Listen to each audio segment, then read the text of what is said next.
But 10 cents I don't give a rip about. It took me 15 hours so my daughter can make $33. I had to buy her a bin, a pair of gloves, goggles, and a mask. She still owes me a couple of $100. Right. To set her up to recycle. We go to the coffee shop afterwards. Can I get bacon and eggs too, Dad? How are we, gentlemen? We're Cheers great. for coming down. Jesse. Thank you. Cheers all. Barney, Jamie. Jamie, Jesse, Barney, and Ben. Yeah. It's a little weird. Well, he did make it weird, but we were fine with it. Yeah. That's just how I roll. What's been happening? So I want to jump straight into what you've been doing, because when we were talking earlier about Fraiser, was there much filming going on up there because he was doing a big cleanup? Oh, look, everybody had a camera out or a phone out and doing a bit sort of like that. But look, it was pretty good. Is that a once a year thing where they go? Yeah, okay. Yeah, I think it's 22nd to 25th or something every year. Yeah. Of May. So for people that don't know what that is, give us a bit of a roundup of it, because it's a pretty important thing that you're doing. Oh yeah. Oh well, I mean, there's lots of cleanups. I mean, I do the Glasshouse one as well. I've done Morton Island, but Gari was it's getting bigger and bigger each year, sort of thing. So there was 500 and something people. Yeah. 300 and something cars. That's a lot of cars. Yeah. It is. But I mean, so many different clubs. Like I was with the the Nissan Patrol Club this year in Brisbane. It's just gonna have that ding. Every time. Yeah. So If you didn't pause, it'd just flow on, and it'd take us 30 seconds to go, what the fuck? What did he say? Always doing it. yeah, no, I was with them. And look, we had a good time. There was probably, I'd say in our group, there would have been maybe 30 Yep. in our group. And, but as a whole, we picked up 8.3 tonne. Yeah, that's nuts. Yeah. That's awesome. Yeah, and it's all bagged and weighed. And How many guys were doing physio today? Like all of you are booked in? well, Does that come with the don't know booking already? who struggled, hey? Do you just get free physio after doing that? Oh, you need it. It's Yeah, not yeah. working. I saw, I actually had my cameraman, Jono, there, and he was on his knees picking up the bits and putting it in the sacks. the rubbish. Right, okay, yeah, Because cool. there was so much of it, so much. But yeah, he just got comfortable. Yeah, made it Got up. comfortable on his knees. Yeah. Yeah, right. Making it happen, sort of things. Yeah. Cleaning up. Yes. Yeah, he clarified that. Yeah, he did clarify that. Good Lord. But they, look, they found all sorts of things. They found, I didn't see it, but they found an Indonesian boat of some kind. Wow. They found a lot of rafts with scanning equipment on it and stuff like that.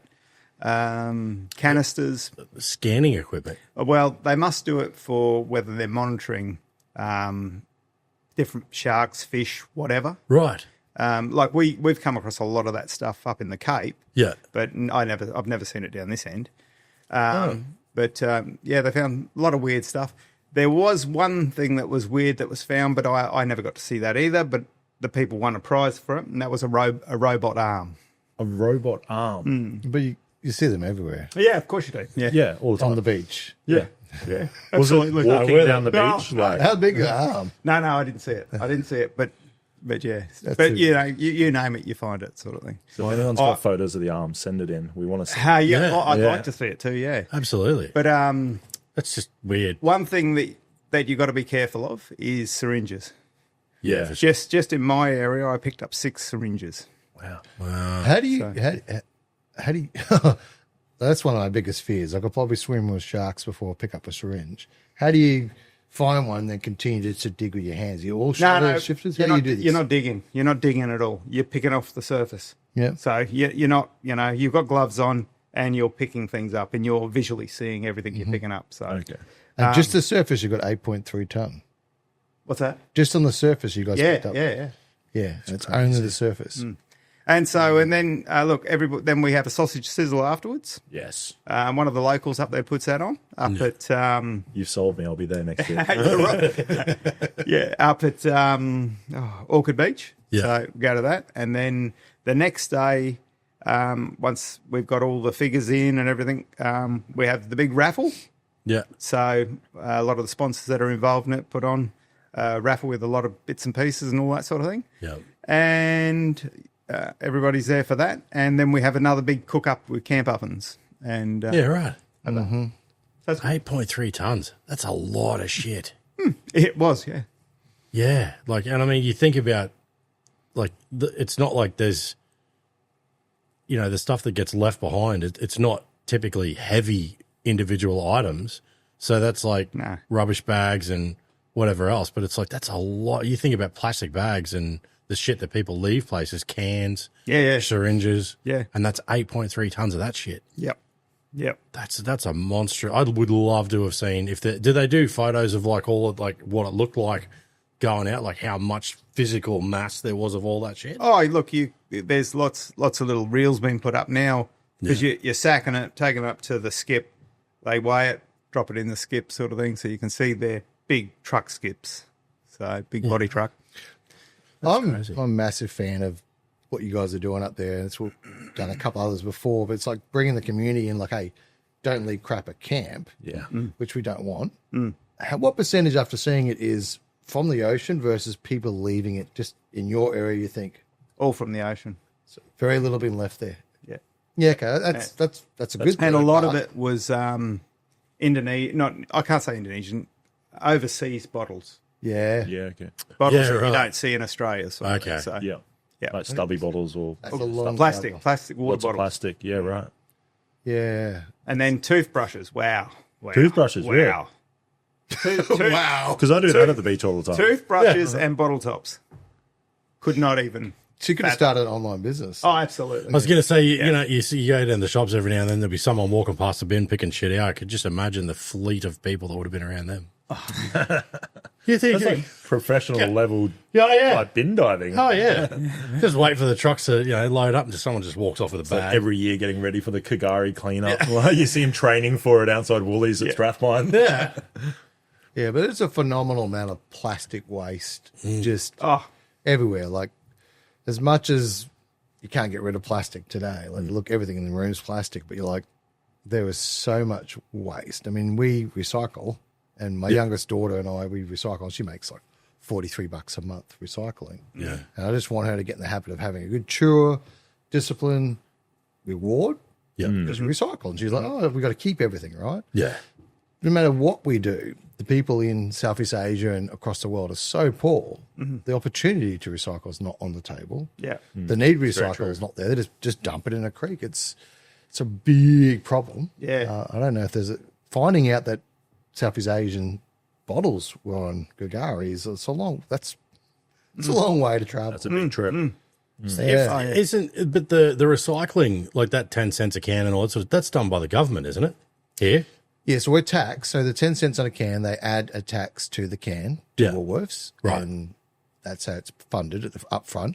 And then they give us the 10 cents at the back. So you would think that The government makes a lot more money taxing us than gets recycled. No, I get that, but for like a, whatever the PC version of a third world country is, you would think that would be something that they would go, well, there is tonnage of rubbish being put out there, like your bottle caps and other bottles and stuff like that. It's like, why wouldn't the government just do that there? And that's going to give them the incentive. You mean in Indonesia? Yeah.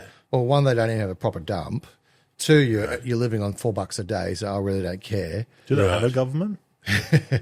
Indonesian have a Have you been there? A group No. of people? Right. no. It's But if it's a government, like if it was a government funded thing to go, like we can, if it might not be 10 cents, but whatever it is. But if the government goes, well, let's do what Australia's done, and I'm guessing a lot of other places have done, and go, if we put that tax on there when they buy the thing, and you're going to get that amount of whatever money it is when they go and recycle it. You would think with the amount of people over there, like that place would be cleaned up quick. Yeah, but it's a third world country, and it's But you would think that they would want the money. Like there's a lot what are of they people. going to do with that? You know that, Well, I know. not that it's obvious, but not all recycled product get recycled, right? So you know that Yeah. plastic bottles just they Going to don't all- landfill and They don't all get recycled. yeah. In Indonesia and places like that, like, what's the incentive for the government to do that? Yeah. That Well, not And- not being the government of a shithole, I would think. nah, mate, Like the the- people are poor. Yeah, that's the sort of people you would think would actively go out and get 10 cents a can by cleaning the joint up. Like you think the average Australian's going like, I'd rather be on the dole than go bin diving for cans. But if you're over there and you haven't got that option, you can go bin diving and get some money back for recycling. You would think that would be an easy You also thought.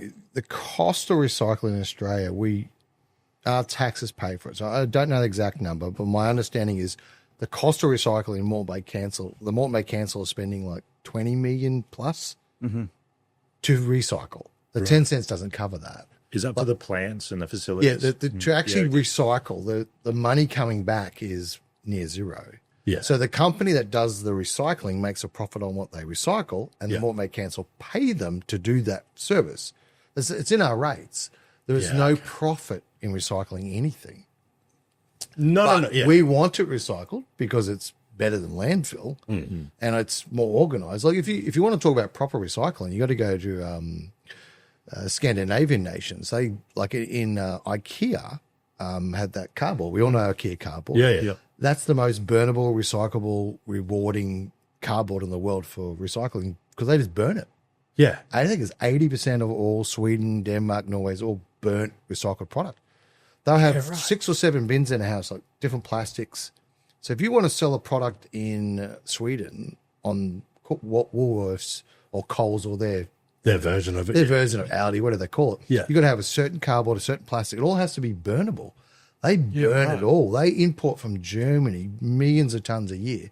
That's how you recycle. They burn it. And unfortunately, I don't know how clean they make the burn. Yeah. But apparently that's really efficient. We've been looking at that for years. Many countries are starting to burn it all, which means you change the type of plastic. So you can't put a pretty label on a cardboard box. Like we go to Kmart, kid playing with a toy. They don't do that in Scandinavian countries because that paper doesn't burn well. Right. So what gets produced, the whole culture's let's recycle because that keeps my power bill. Well, if my electricity bill gets halved to a third, I'm right into recycling. But 10 cents I don't give a rip about because it took me 15 hours in a lineup so my daughter can make $33. I had to buy her a bin, a pair of gloves, goggle, and a mask. She still owes me a couple $100. I set her up to recycle. And she won't even, we go to the coffee shop afterwards because, going back to the government problem, she won't even buy me a coffee. Oh, no. My fuel, my truck, my bin, my gloves, my face, everything she uses is my dollar. Yeah. And she gets in and she looks, can I get bacon and eggs too, Dad? She sounds just like my daughter. That's just amazing. It's just amazing. She's my younger, so we don't argue. No. But that's a problem with recycling. Like the cost is so expensive for a nation to do it. Yeah. And the reward was my daughter got $43. Yeah, right. That makes sense. There's not a lot of reward. We're talking to another couple recently about tyres. Like my industry sells tyres and we recycle them, and we'd like to think every tyre gets recycled. But really, I think it's like 5%. Yeah, well, that's You've got no byproduct to put it into. No, and that's why I think in the last handful of years, whatever it is, like the disposal cost per tyre is like quadrupled. Like we were paying like $2 a car tyre. 15 a 4-drive tyre. Yeah. There's a lot of people pay. Yeah, that's what I mean. Like a few years ago, for like a standard car tyre was $2. I think a 4-drive tyre was like $4 or $5. Yeah. It's nuts.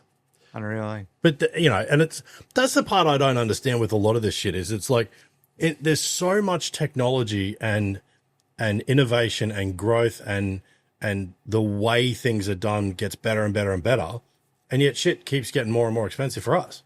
And it's like you would think like if something cost us $10 10 years ago, at least even with inflation it should be the same price, because it's like the technology and whatever that thing was has gotten better since then.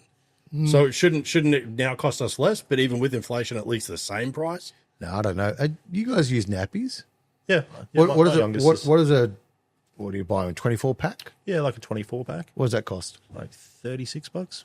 Okay. I think, not that I'm right, when we first started doing nappies, because we went from cloth and we were part of that first generation that had half decent nappies, we were paying like $2 a nappy. For cloth? No, for recycles. Yeah, okay. By my last kid. $2 a nappy. Well, when me and my wife started, my oldest was like 25, 26. I don't know what he is. They're like $1.50. They were $2. They were expensive back then till very quickly they got cheap. We're paying like 50 cents. Yeah. So what much? Yeah, well, see, that's 24 packs, how much? 36-ish.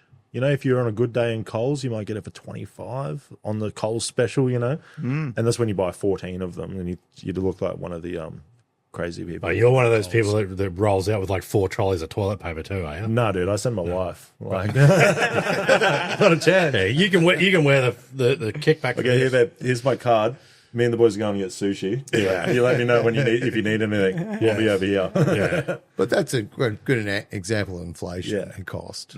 Yeah, so that would be, okay. So for a brand new product that comes out, once it becomes mainstream, it does get cheaper in that instance. In the fair initial enough. instance, yeah. But like just the normal average everyday stuff, like the technology and things are being done so much these days by machines, but there's not even a labor cost involved anymore.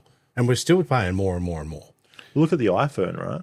So you gentlemen are old enough to probably have purchased one of the first iPhones. Can you remember what it cost? I remember having a Flip Ericsson. Well, so I was actually a hip top kid. You remember hip tops? What's a hip top? Oh, dude, you guys are so old. Hip top. So hip tops were one of the first phones, right? They came out, they're about this big, and you swiped down, and the whole screen flipped up like this, and you type like this. It's so cool. What a BlackBerry or a Nokia like. Yeah, it was kind of like that. But Yeah. hip top, no, actually, I think they were made by BlackBerry. Yeah, right. Okay. Anyway, hip tops were like the coolest thing when I was a kid. But if you look at an iPhone, right, your first iPhone was probably, I think from memory, they came out like $600 or something. And it was the first iPhone. Mm-hmm. So by the time I was old enough buying an iPhone at, let's say 16, 17, I think my first iPhone cost me like maybe $800.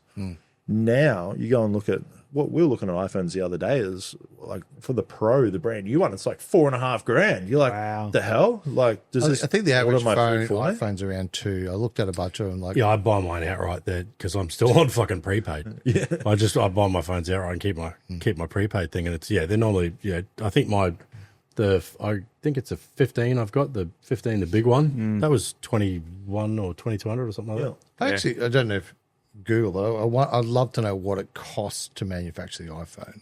Well, That'd that's be that whole China thing with the iPhone factory, and they've got around the building they've got the net because they were sick of people committing suicide, so they've got a net there now to catch them when they jump off the fucking roof. Because they realise how much they're getting ripped off. No, because that it's didn't just make slave sense. labour. Yeah, They're just literally they're getting to a point now where they were like, we're sick of losing staff, so they put a net So staff around the that's around. I've The, never heard that. Haven't you really? Never, ever heard that iPhone factory, there's Wow. a net to stop them hitting the ground, so they can just scoop them back up and go back to work. That'd be a really Fucked So up, why is it mate. so expensive again? But that's right. That's exactly what I'm talking about. They would be fair enough. The technology's changed, and the cameras and all. There's a lot more.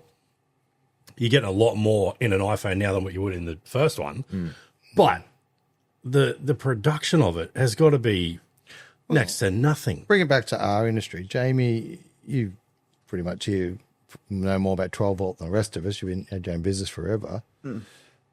Like batteries are getting smarter. Batteries are getting better. Batteries are getting apparently cheaper. But I mean, I'll look at lithium now. Some brands out there, it's like $4.5, $5,000. I'm like, I've just had a LiPo thing, or I had a AIM. Like, But Barney, it's got Bluetooth.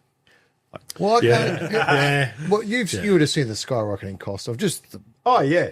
But I've seen the skyrocketing price, but then they have come back Absolutely. an awful lot. Okay. And then the standard and the quality's got a lot better too. So that's been big on that side of things, but they're still huge in price. But I think it's to do with the mining and all that side of things. How they've got to get the lithium, Yeah. Yeah. Are we getting away from lithium yet? What's the next thing away from lithium? Well, What's after there is a couple of different ones, but it's going back to a heavier battery again. Yeah, the cost of that still has definitely come down for the basics. Like I think it's an N70 that goes in the 80 series. Yeah, like I put one of them in there the other day from the guys up the road from here, the Express Industries. And I think that was like $150. Yeah, right. Like I remember paying $350 for them, pretty standard sort of pricing. And that's just a crank. That's nothing special for No. deep cycle or anything like that. But the build I did about 5 years ago, the chopped GU, that had behind the seat, I think it had a 200 amp hour, like the slimline, and it Bluetooth, but it was crank. It started the car because we did an engine bay delete, so it started it and would run the fridge and everything. Yeah. And that was like $2,500. You know, that had all the fruit. I mean, it had more. It was like HEMA maps, had more function than I was fucking ever going to learn how to use. Yeah. But now that same sort of thing or a same sort of product that's doing the same sort of thing as that did 5 years ago doesn't seem to have gotten any cheaper. So again, it's like parts of it get cheaper, parts of it. But if they're adding functionality or adding value, fair enough. But the same thing that mine did then, a 200 amp hour slimline, it can crank and it can run the fridge for a week. That hasn't gotten cheaper. No, and I think it comes back to the technologies, the Bluetooth. Yeah. You know, how the BMS works in the unit, you know, how much is spent on It's in the that. unit now. Yeah. It's all how it's designed and built, and what its longevity is, how many cycles it can do, what the load rating is to run all the appliances. And it's huge what they can do now, what they couldn't do before. You know, you can get an 80 amp battery and put a 3,000 watt inverter on it. Yeah, right. You know, it might not last that long, but it can handle that load capacity on that. Yeah. You know, so it's huge. A client of ours just put 400 amp hours into their caravan because what they had wasn't enough on top of what they had. But they had like 300 amp hours in the back of their cruiser as well. Right. So in case you need that many, I'm like, why? Like, well, we needed it.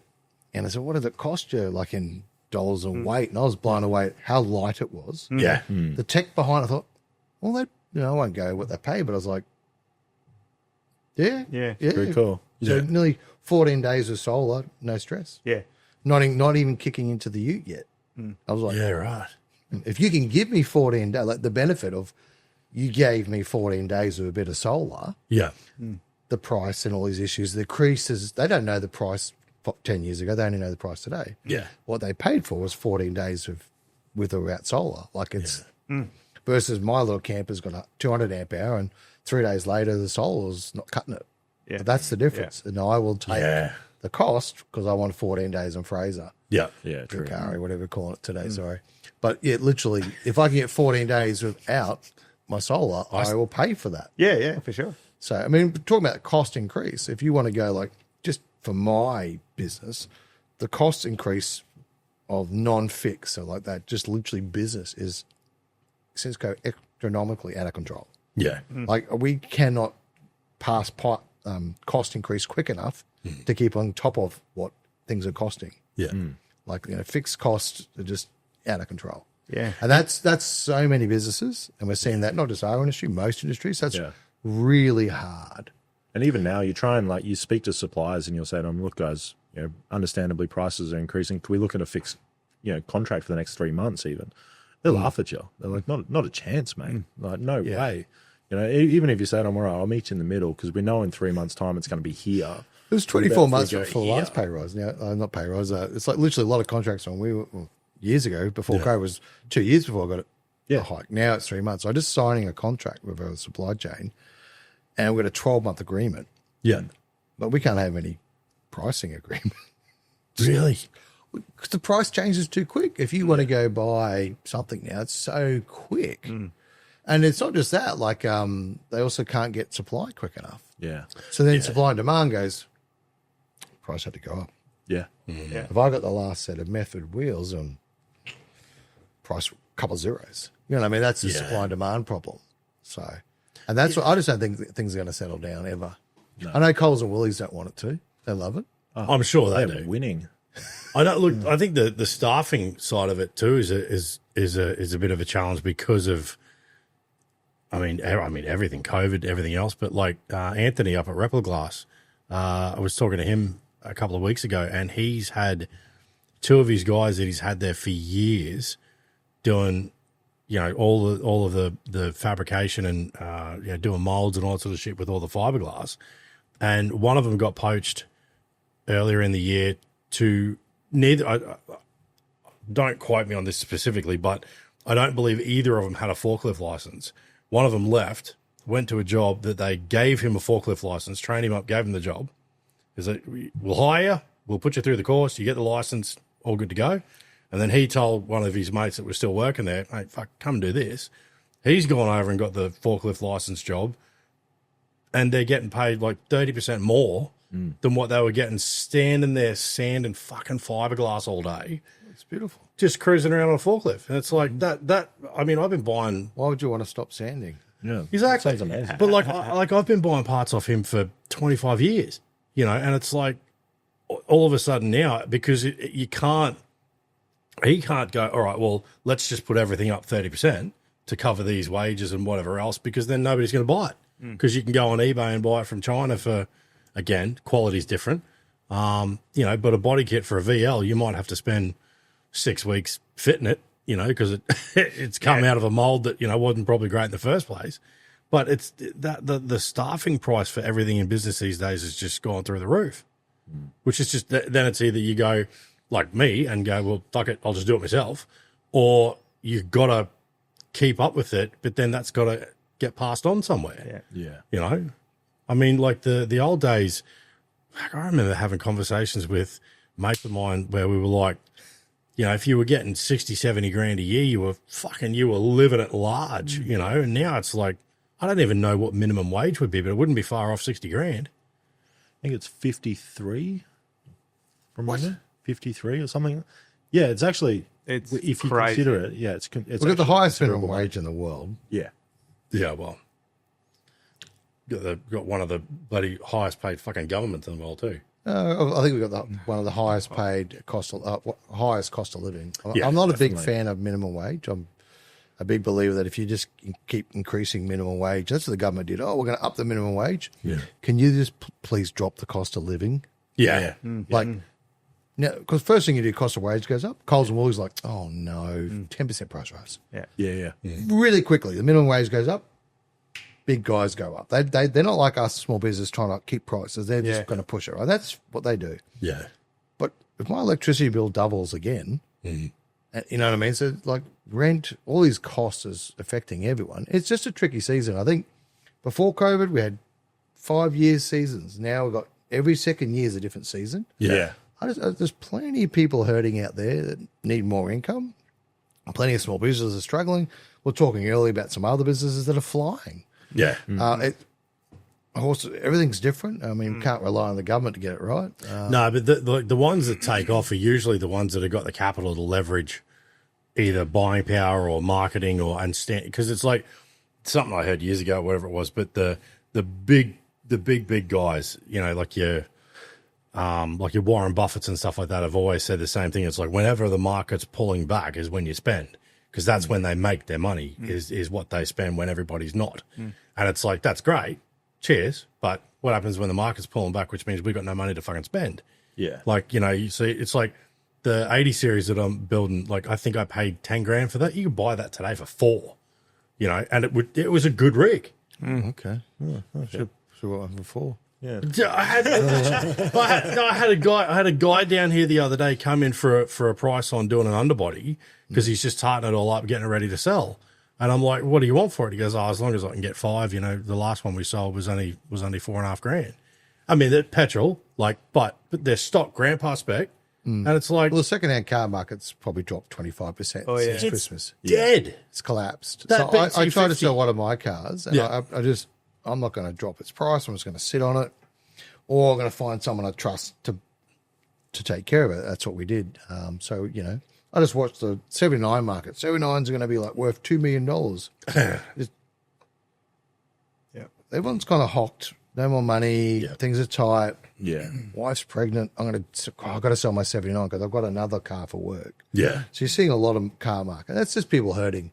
Yeah. And this is when you should be buying a 80 series or a boat. If I was a fisherman, I'm buying a boat now because plenty of boats out there. Oh, yeah. But my wife loves it because if you go to my feed right now, there's 80 cars I'm looking at, and outdoor furniture, and barbecues, and and fridges. I'm always marketplacing. Yeah. I don't even use Facebook. I just want to go to marketplace. Yes. Mate, that fridge for $50, I'll pick that up for free, mate. Like, you should pay me $25. Like, people are just like, I just want to get rid of this stuff. I'm like, that's a great bar fridge, but you got to pay me $25 to come and get it. Mate, I got one of the plastic style snorkels downstairs for an 80 series that I ordered for a customer like 3 years ago that I only found in the move. It's they never came back. You're like, and that was before I took deposits. Yeah. So it's like I've bought it, stored it, and forgot about it. It's still in the shiny bloody aluminium bubble wrap in its package. I was like, oh, I'm not going to use this anymore because like that was before I even were getting these snorkels. So they give you $700 credit for your $300 purchase because the price went up? Yeah. No, that's what you should return. You should return it and see if you can make more profit. Yeah, well, that's true. I put it online and I was like, I'll flick it. Someone can have it for $100. Not even a message.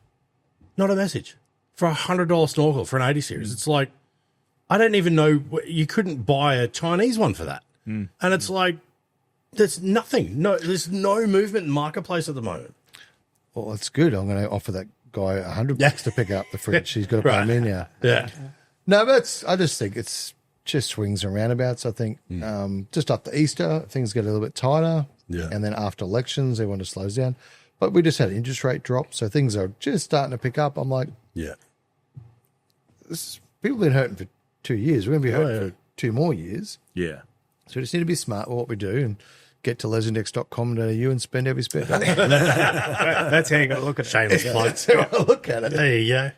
What do you find? Are you still more? What do you for your customer base on? I mean, don't go into specifics, but like your online where you never meet the customer versus in person. Is it? Okay, so 2 years ago we had about a 20% drop online. That was pretty in line with the retail fall nationally. Yeah. This year we're up about 7%. So retail online's kind of just holding where we were. Yeah. We've pulled back on some products, added products. So like retail markets online's kind of just funny. Yeah. Yeah. Our growth is 100%. I need to get my car fixed. I serviced it myself, and I did the turbo. Help me. Yeah. Yeah. Like so many people have been looking after the car themselves. Yeah. Or they've had a mechanic they're not happy with and said, look, we want to trust a bigger brand. That's what we are. We've got a great brand. Yeah. If we're any good or not, that's on them to come back. Yes. Yeah. To get them back is we're good. Yes. To get them in the door was just marketing. So that's the problem. They've had a lot of bad marketing. They come in and they're starting to trust you a lot, and then they send their mates. We're getting so much referral work because but it's when the economy goes down, servicing of cars goes up. Really? It's $80,000 for new Hilux. It's going to cost me another $60 to fit it out. Yeah. I've got an old Hilux. Doesn't owe me anything. I can't afford that. I don't want the new technology. Let's go to LegendX or some shop somewhere and spend $15,000 jazzing it up. That's happening heaps. Yeah. Or someone like, hey, I tried to fit my own brakes and I'm stuffed. Yeah. There's a lot of guys doing a lot themselves that are out of the depth. Yeah. Yeah. So you start to see that all the time in automotive, where it's just when things get tight, servicing goes up a bit. Yeah, that's really interesting. That I hadn't really. But can you afford a 300 series? Fuck no. Can you afford to build your 80, put $15,000 into it? Yeah. Yeah, so that's coming back massively. So that you're saying that obviously the people are holding their cars longer now in the tighter times, and that's meaning more maintenance. That's part of it, but I also think the new cars, all the technology. Well, I would rather an 80 over a 300. Absolutely. If I want a nice car because I can afford it, I want the 300. As long as you've got a backup car for when they need servicing and fixing and shit. Yeah, but it's $160,000. It's a beautiful car. Yeah. If you got it and can afford it, it's lovely. Yeah. But if you go to Gagara and a clean up, and then you go to Fraiser, then you go to Warrigan's, it ain't going to keep. It's not going to be like the 80. It's just more reliable. Yeah. The best world is to have both. Yeah, but can you imagine a $160,000 built 80? Yep. Like that's, I mean, seriously. That's the ultimate car right now. That's like our life. What are you, what are you talking about? Yes. I mean, and not the 1,000 horsepower, version that some people build, but, like an actual nice daily drive that's If gonna someone's go got anywhere. 160 grand and wants to come to our shop, I promise we'll deliver. Yeah. My wife's bank account would be sensational. It'd be guaranteed. And I just love building 80s. So Hey? I just love building 80s. So Yeah. I'd just be happy to be involved. Just want to skip out here. No, I'm not charged, but I've been watching your build and I just keep liking your posts. Oh, yes. Can we just Oh, the Landy, yeah. Let's go back to this. don't have to talk budgets, but just talk to me for the journey because it's a fantastic build. And I've watched the old Landy. I Yeah. love what I'm seeing. Well, look, the plan was I wasn't building a car this year, right? That was, That's how it always that was the starts. first plan, right? Right. I wasn't building a car. Then all of a sudden, I don't know what happened, but anyway, January, I was looking for a Parenti, the old Army Land Rovers. I was looking for one of them. Yes, Parenti. Yeah. And I found this one and I went, oh, it's disappeared. It wasn't a marketplace anymore. right. Anyway, this dirty old canopy was showing on this old Land Rover and I looked at it and I went, geez, that's really bad. Then I looked at it more and went, geez, that's really good condition. Straight. So I contacted the guy and he contacted me back and then I booked a plane flight up to up north and got in it, drove it back. And then You drove it. Did you service it first? no, You just got in it, got drove it it. and drove it. You don't need And it to got all service the way home. Yeah. I didn't have much of a canopy left. But Doesn't matter. No, but I got home. Yes, that's awesome. No, I had to stop probably 30 Ks out and rip all the canopy off because it was just blowing off. Yeah. Superman suit. I could just see the side already, beard in the wind, enjoying the natural breeze. Anyway, so I drove it home. It was all good. I had a few concerns before I started the journey, but that's all right. We got round that. So Just fun. put some oil in a few places that needed it. Yeah. And anyway, I got it back home and, I thought I'll sit it there and that'll be a good project. And then it just so happened that Oztent said to me, look, can you do a video on our new rooftop tent? And I said, yeah, no worries. And then they said, can you put it on your vehicle? I've gone, I haven't got a vehicle. I just sold it. That's awesome. Because I was going to use the truck. I was going to go back to using my truck for a while. Anyway, all of a sudden I got in and started stripping this thing down and building it. So from January till the start of April, Very quick. I You built, knocked it out that fast. yeah, Yeah, wow. yeah, That's awesome. stripped it down to nothing and built it back up and Yeah. decked it all out, and it's pretty cool. That's sensational. Hell yeah. That's mammoth effort. It was Yeah. because it was bummed down the whole time to get it. Driveline, engine, any. I didn't rebuild the engine. I went through, done timing belt, all that sort of That's good. stuff. Yeah, everything. It runs like an absolute charm, and like the gearbox and transfer works well. The oil hadn't been done in it for a long time. Like Vegemite. It wasn't that bad, but it was a bit gluggy. More Marmite. But Marmite, but yeah. there wasn't a lot of metal in it. So there wasn't a lot of metal come out of it. That's because good. It's only got it's got 230,000 on it. So it's pretty low. So yeah, and anyway, so it had front and rear diff locks in it. Done. Yep, but Still good? Hey, And they're still good? yeah, they all worked. Worked. I hope they still work. Now, because been what using it. what I did was I put a new compressor in, and what I didn't realise that the compressors now, when you put them in with old diff locks, their valve is too high. Oh. So So it's giving it too much pressure. too much pressure, and Yeah, you don't need very much pressure for them. No, so to shift the little pin. Oh, automatically, it just didn't shut off, and I couldn't work out. I'd changed the lines, done everything, and then all of a sudden you hear, pss, and it's coming out my diff, and blowing the gasket out of the rear of the diff. Oh, no. So anyway, so I've managed to get one. It actually arrived today, so Ripper. put that back in it, and I'll change that gasket and. So hopefully- where are you going to put a little regulator in the line? How are you going to? No, I've got a 70-100. They're all 100 to 130 now. Yeah. Yeah. So yeah, Old I didn't tech. know that. yeah. So anyway, should be fine. But it's got a PDO winch, so wow. I wanted to keep the PDO winch. Yeah, that's cool. That's awesome. Yeah, so I've done that. So I had to make the bull bar, so because they don't make a bull bar for it. No. So They don't make exhaust for them either, apparently. you should see my concoction of an exhaust I've got on. I made that myself too. Well, but I'm still waiting on my number plate where the lifts up, you know. There's a guy that does them. Too. Yeah, I know a guy. Oh, yeah. Guy. Yeah, I'm still waiting on They're that. coming in stock. I knew this conversation was coming. I pressed in for it. I was like, by the way, I'm still waiting. We don't import out of China, so sorry. No, Nothing's going to happen quick.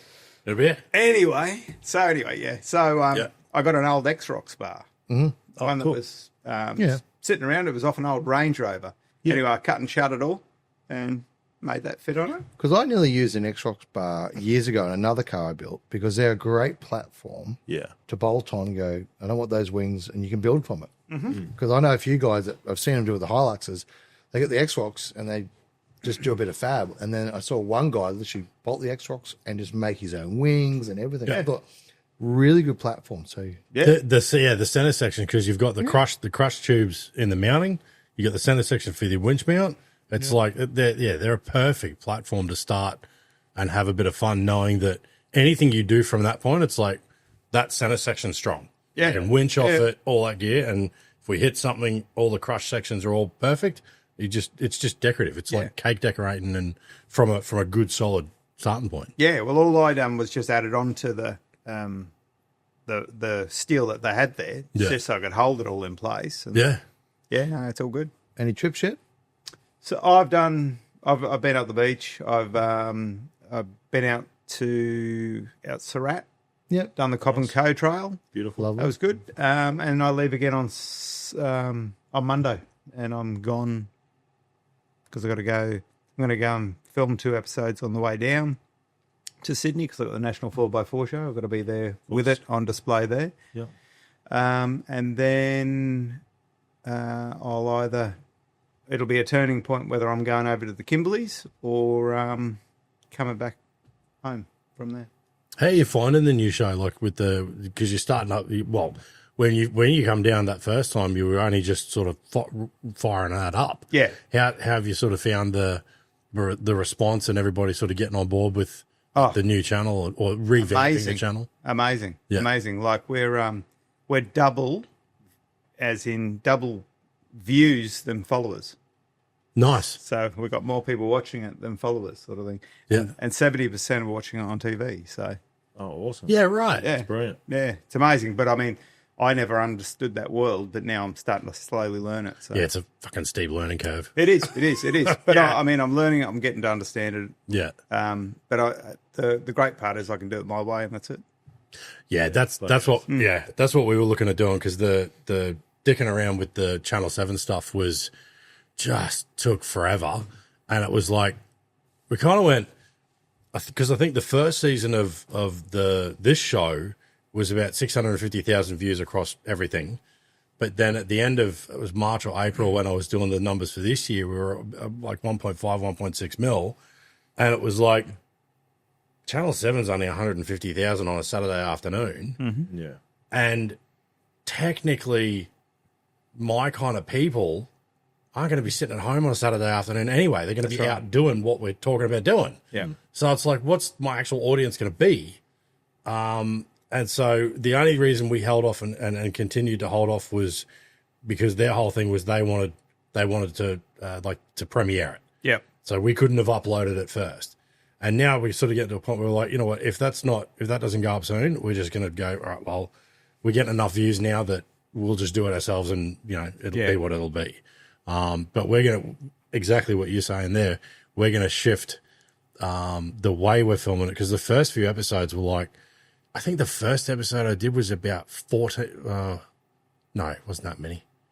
Might have been about 9 weeks of filming to get that build done. Yeah. And it's like, for one episode? Build like to shoot a build is probably the hardest way to do it, because we're doing a build now, and I'm sitting down with my media guys. It's like, it's very complicated. It's very hard because they're media people. They're not car people. Yeah. And they're also not there when the mechanic goes, I'm going to rip this apart and start again. Like, like it's you just done a build. It's very hard to do that. Yeah. And then put it to product. Yeah. I mean, you've been filming for so long. Like, touring's a lot easier than car building. Yeah. You watch these guys that do like the Channel 7 Dizzle brothers, right? Yeah. $16 million F truck in 15 minutes, 25 seconds. Yes, yeah. You're like, oh, that's awesome. Yeah. You're looking at it going, oh, that guy aged 3 years. Yeah. I don't know how that happened. That's right. Like, it's so difficult to produce it. It's very entertaining. Yeah. What they do. I love car builds. I'll get on YouTube and watch some random kid do anything. I love it. Yeah.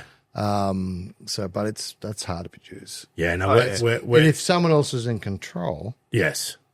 it's hard to get the result you're after. That's the big change that you've been doing. Is so many years of being part of good teams. Yeah. But I particularly know the way you want to do it, and now I'm getting the super Jamie vibe, and I'm not getting everything else. Mm-hmm. Yeah. And watching and enjoying is different now. Yes. Like, I don't mind some of these young YouTubers out there as well.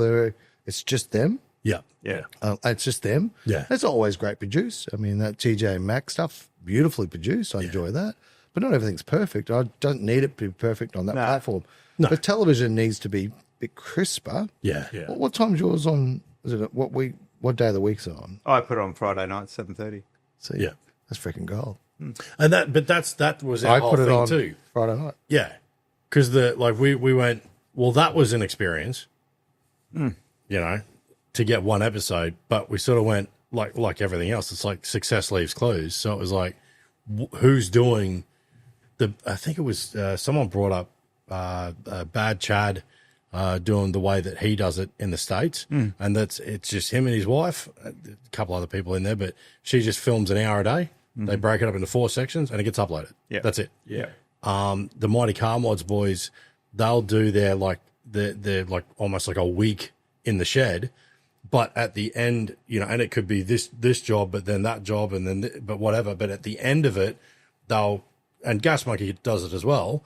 They'll pull all the best bits and turn that into an episode. Yeah. So it's like you get the weekly dribbles, but then at the end you get a more polished episode as well. Yeah, yeah. So you're double dipping on the same footage. Yep. Yeah. So we were like, you know what, that makes way more sense because 10, 12, whatever weeks it is to do one build, and that 79 was the same. That was like, it's so drawn out.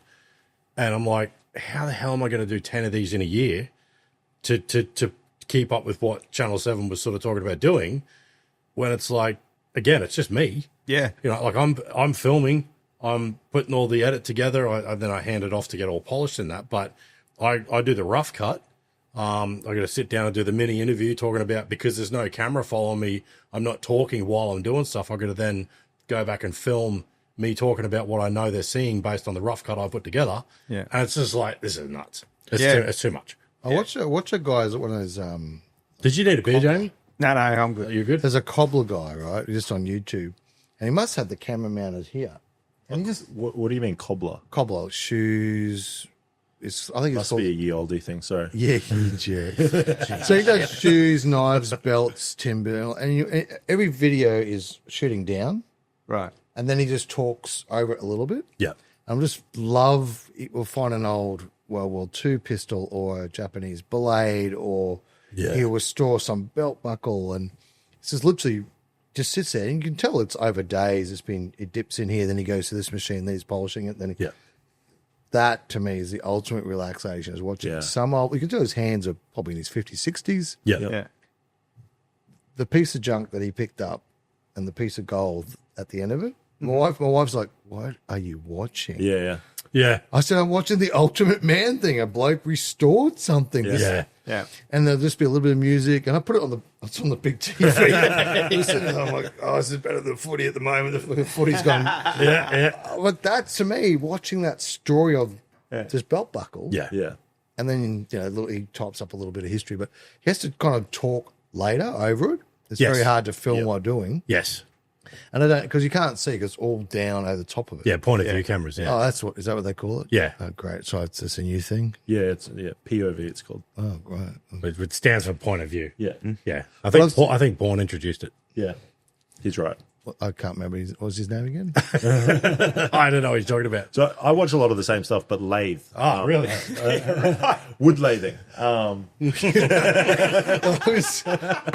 So wood laving. Where are we going? So Wood lathing. Timber. POV. With timber. With timber. A lot of it's they're called borrows. Borrows? burrows, basically big tree knots. Oh yeah, the knots. Yeah. Yeah, that's phenomenal. Like growing up, my father did a lot of lathing, and he'd make random things for the family. I think everyone got a baseball bat at one year. Right? What are you saying, Dad? Yeah, literally.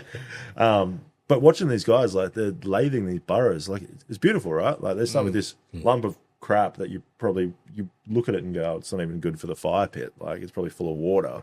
And then all of a sudden, by the end of it, he's got this bowl, and you're like, dude, that's Does he sick. feel like with render and sit and Yeah, so this one guy I've been watching a lot of, he's using resins as well. So he'll clean it all right back, start his initial lathe, and then set it in a resin, and then go back again, relathe the whole thing. And he's because it goes in all the crevices and backlight it and all of a sudden it's all glowing through the timber. And like, I just watched 45 minutes of this, and I feel like I could do this. There's not a chance I could though. That's back to sitting there recycling. going on marketplace, going secondhand lathes. You know. Go back to recycling.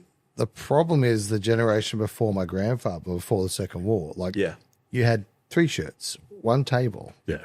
Now I've got 12 tables every year. No one wants to restore stuff. Like, I can go buy a brand new 300 series for 160 grand, but I don't want to spend 100 grand, well, 40 grand up doing an 80 like a car, like what you just done. Beautiful. Yeah. Put that to a table. Put that to any knife. Like, I've got these beautiful knives. So, I just bought a cow and I cook steaks every weekend. So I'm cutting meat. I've got knives everywhere. Not quite like Little Ricky's got like a room of knives, but But no one wants to restore blades. No one wants to restore anything anymore. Just replace. But that's also because for the most part, the blades that people are buying these days are $20. Yeah. Well, So it's like, why would you buy a $50 stone? You know. but Or, I actually, my wife sees me like, I get the sharpening it up, and I'm like, I sharpen up my blades, and I love just, if I got a grinder, I'll just want to prep the blade for like a week. Yeah. And I make one cut. Yeah. But And it's that's perfect. But it's very satisfying. Yeah, satisfying. Very That's satisfying. exactly right. Like, I got a few mates that do they did the whittling at camp, and they always got the knives, and there's something about doing stuff with tools or restoring things, or just that's the true stuff I love watching that. Particularly like, my dad's an old like Boilermaker, but before he was a Boilermaker, he was a blacksmith, like junior sort of thing. So he can make a gate from, you bring a sheet of steel, he could roll it into tubes to make a old school skill. Yeah, That's right. gone. That industry's gone. that's Blacksmithing's gone. Yeah. I just bought won't go into it too much. I just bought a whole barbecue, it's called a Perella.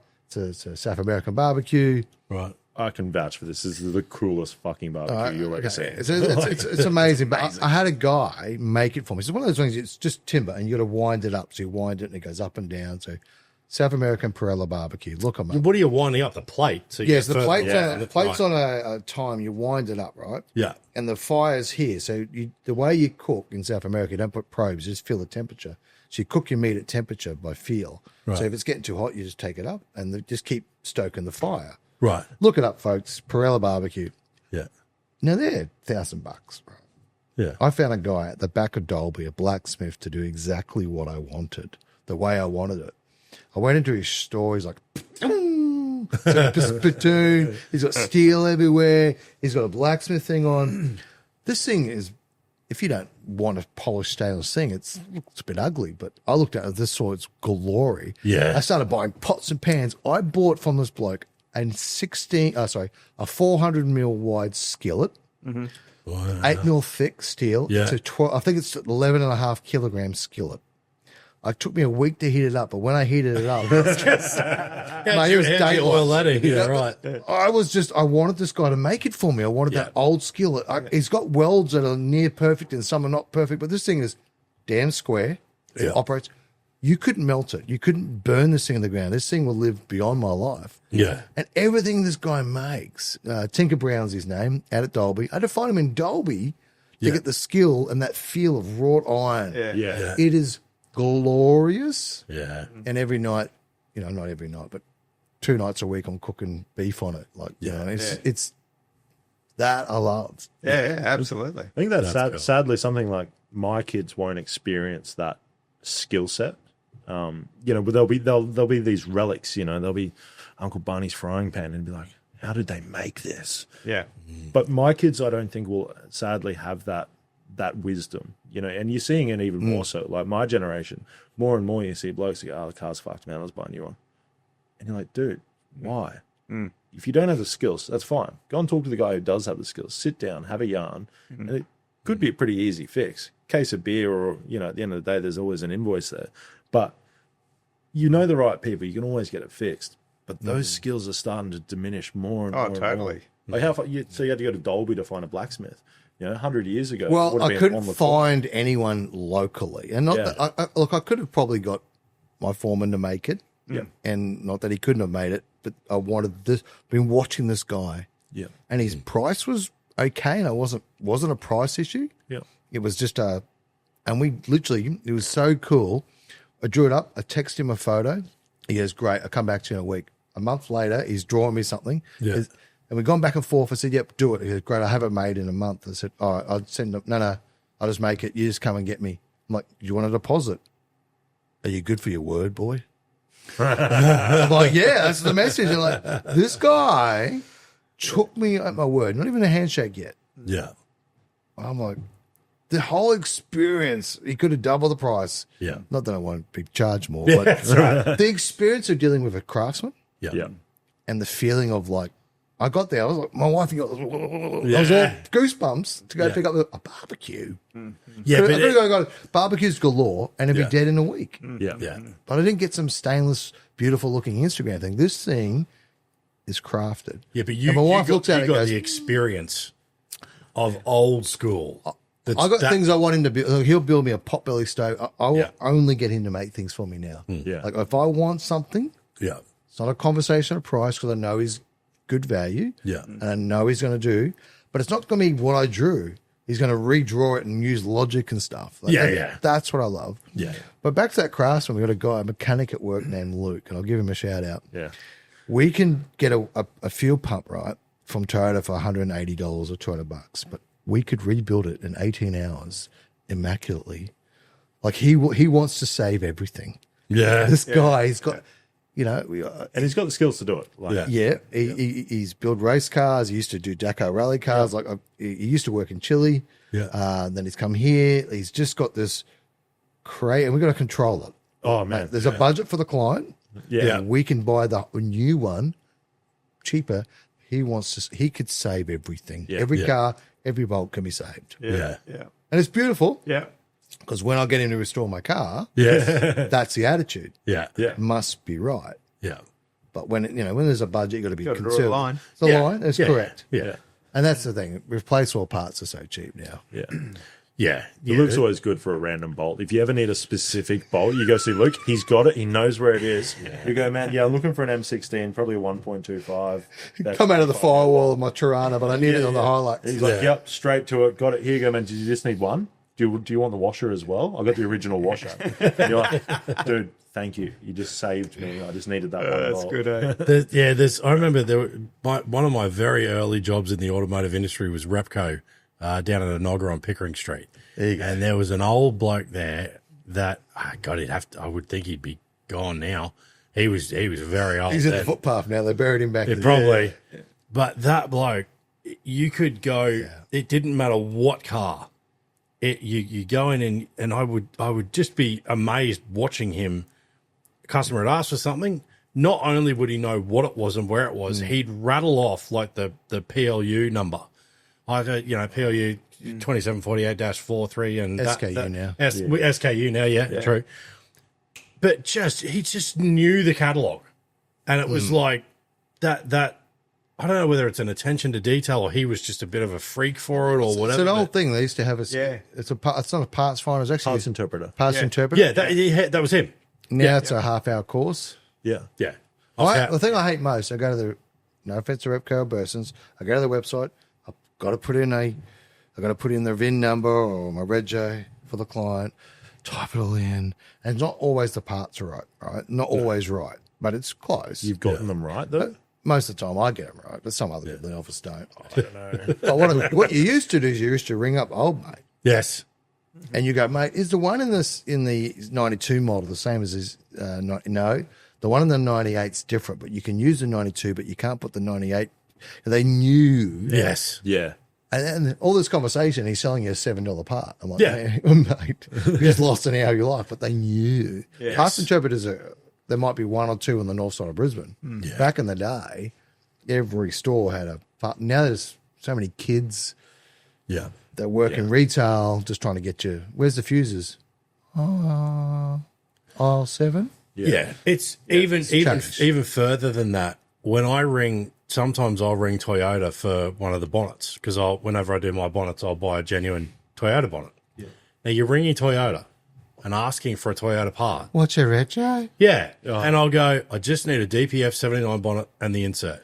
What's the rego? Sir, my balls haven't You're like- dropped. What's your rego? Yeah. But it's like, there's only 2 bonnets that the 79s came out with a hole in the fucking middle of them.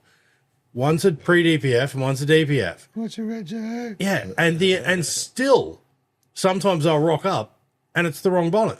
Yeah. And you're like, even if it's a 79 bonnet, it's like, this one doesn't have a hole in it. Like, it's like, I don't know how you fuck that up. G'day legends.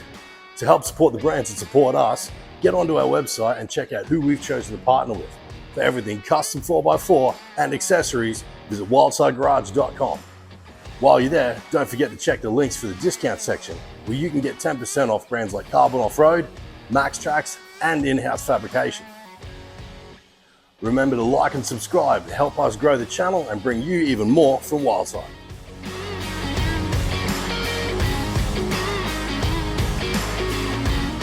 So, how many jobs before you started a business did you have? Jobs. I had my apprenticeship. Mm-hmm. Then I moved to 2 different shops, and then I started my shop. Okay, so you've had 3 jobs. Sorry, what did you do as an apprenticeship, Jamie? Spray painter. Yeah, okay. Yeah. Cool. Like, That would have been and a your panel dad? beer spray painter would have been all in one back then, wouldn't it? That's what I went from being a spray painter to a panel beater spray painter. Yeah, right. Okay, So because I went into restoration. Yeah. And then, how many jobs do you reckon your dad had his whole life?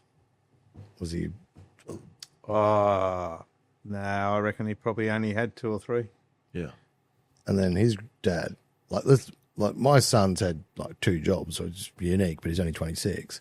Like I had 1 or 2 jobs before I had got into business, and I've now had a business 25 years, 30 years, whatever. So I have 1 job. Oh, don't even look at me. I just want to know last 6 months.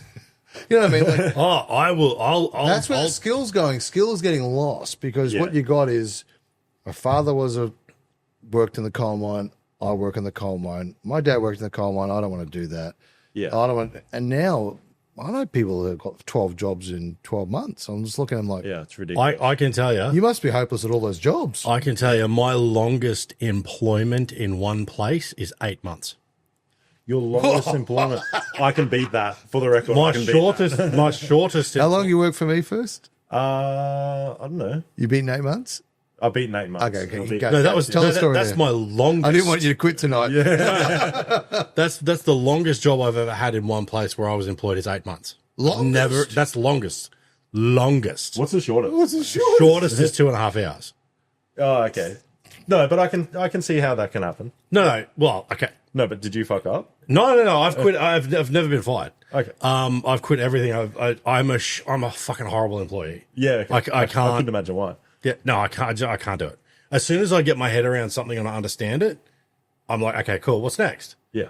The shortest job was, I've said it on here before, but anyway, the shortest job was, I was like 17, 18, something like that.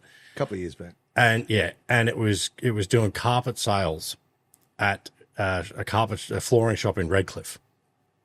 And I rocked up, did the interview, got the job, sweet, cool. Started in the morning and it was like 8 o'clock. And the guy took me through what I was doing for the first sort of hour. And then during the next hour, I, kind of understood the system and, linear meters versus, square meters and stuff like that.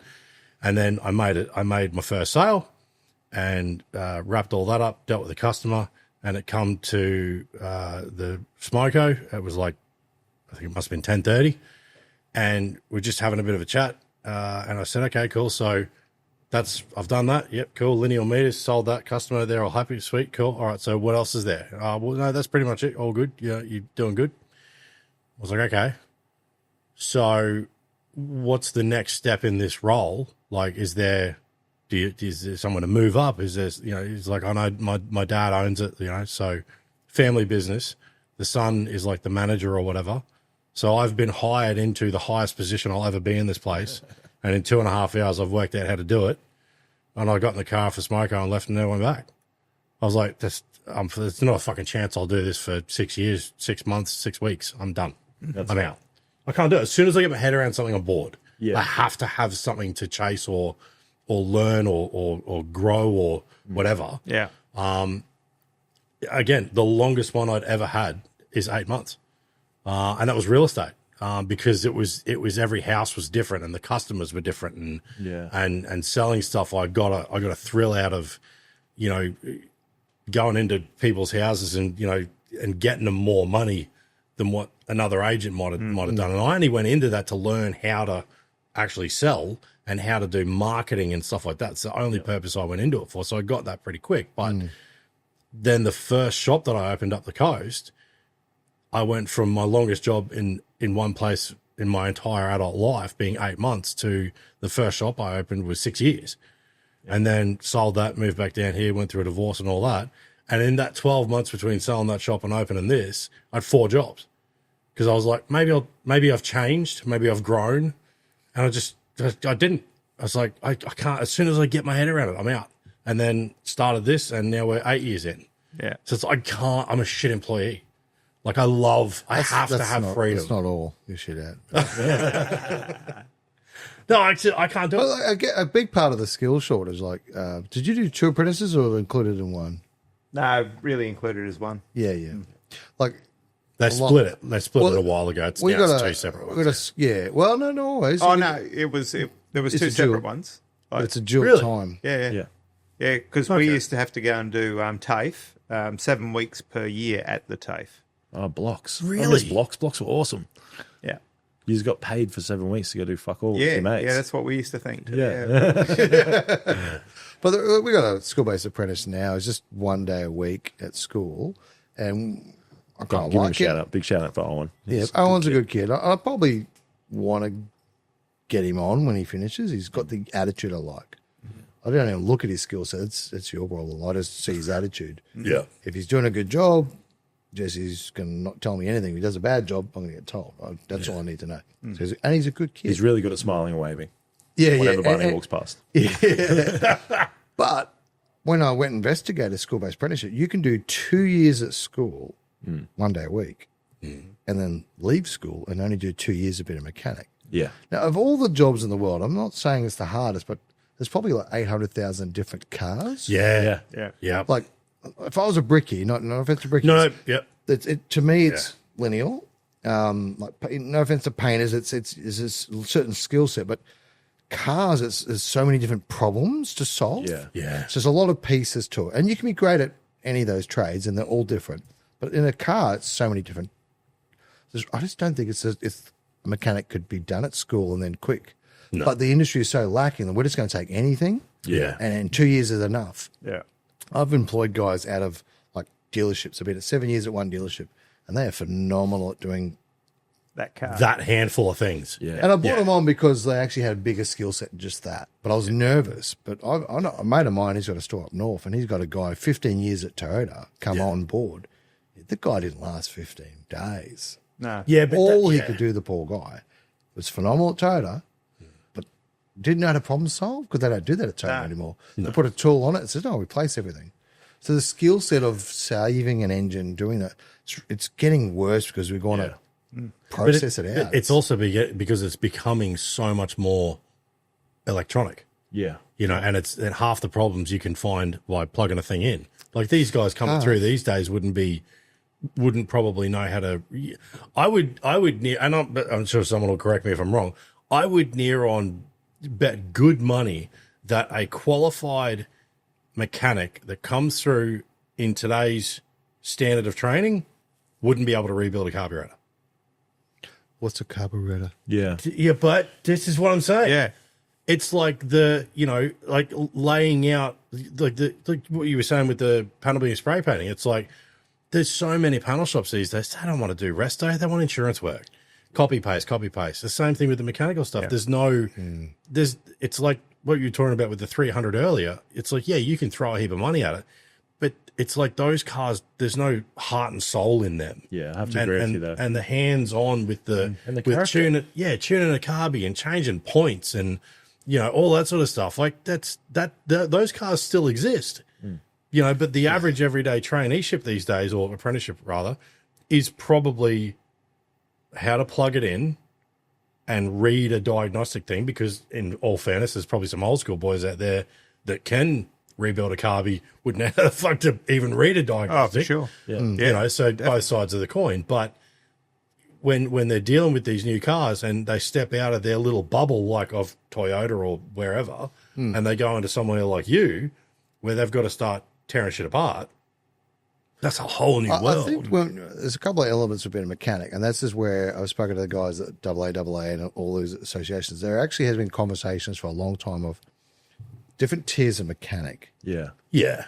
Okay, so actually, like, that is mechanical servicing. This is mechanical, and just having different tiers. Mm-hmm. You'll see that in the spark industry a bit more. There's different tiers and skill sets. Like, I think guys come to our store when there's a problem. We don't put a scan tool on it. We don't stick it on the dyno. We go just straight to logic. Yeah. Even with the 300, we had a 300 recently. We were a problem I won't go too deep into, but no one could solve it, what it was, for ages. And the guy came to us eventually, sort of thing. The problem is always logical. There's always a logical reason why something's happening. You don't understand that reason until you do the research. Once you do the logic, if your sensors are playing up or your lights are flickering, there's a logical reason. Yeah. Figure out the logic and then put the scan tool on it and then go, oh, it kind of told me. Because the scan tool lies at you. It says, oh, you've got a sensor problem, replace. Yeah. Replace your sensor. Yeah. Light's still flickering. Fault's gone away. Oh, it's the other sensor. It's the other. They're not clear. Yeah. But Toyota, when you go to Toyota, they go, oh, replace all sensors. Yeah. Yeah. So. Oh, yeah, for sure. Oh, by the way, those parts are 12 months away and your car must sit here until it's not safe and unregisterable. So I think a really good mechanic or a really good spray paint or a really good brickie is a good problem solver. Yes. Yeah.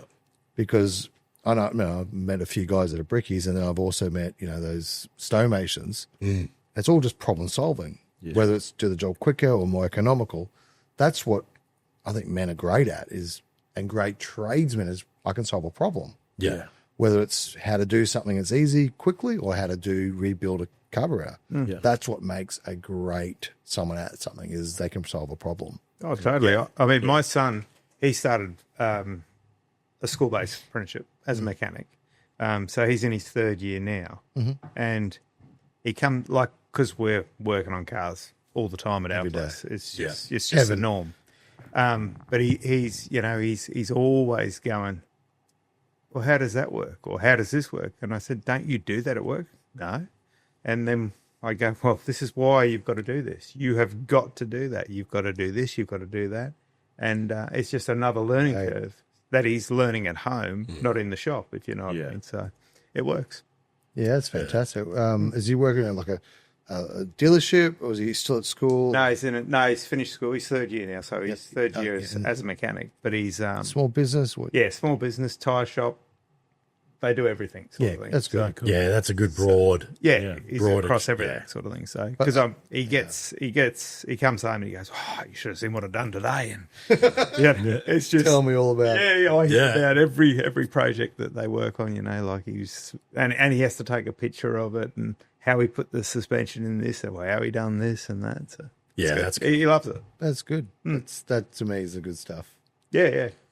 Well, it's a good start when they've got passion and you can see they enjoy it and they got to keep talking about it. But even that, what you're saying there, Jamie, I think less and less dads are spending time in the shed with their boys, right? Oh, true. You got a shed on 300 square meters, like a land, do you? Oh, well, yeah. Speak for yourself. But, your generation, right? When you were a young bloke, cars playing up, you'd go see dad. Dad, have a look at this piece of shit for me.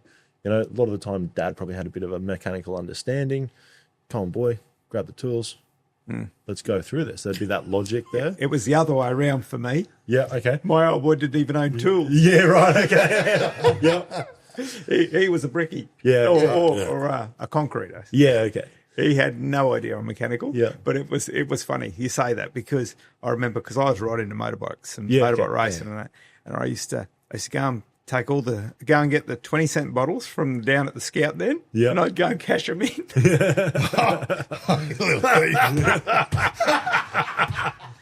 Oh, you kept that quiet. We were talking about recycle all this time.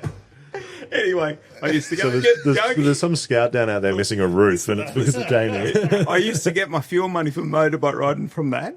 And I used to go and I'd buy a socket every week One socket. from our local fruit growers. Yeah. The tools to fix the motorbike. Yeah, bloody oath.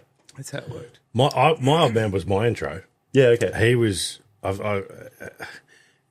said it on here before as well, but it's like our last name's Mott. Yeah. So he would modify things. Is okay. what he would say. And you're back to the problem solving because he was a dairy farmer's son. So it's like growing up in Lismore, he was one of those dads where it was like, I used to walk to school fucking uphill both ways, Yeah. In 6 foot of snow. Yeah, and they didn't have shoes, so they'd look for a steaming fresh cow poo to warm their toes up in the morning and shit like that. Like that was, he's Sure, Dad. old school. Yeah. But he would. It's when you were saying that before. It makes me laugh. I crashed. I had an old Datsun Stanza, and I'd done a U-turn. I don't know. I didn't think there was someone coming, but anyway, apparently there was.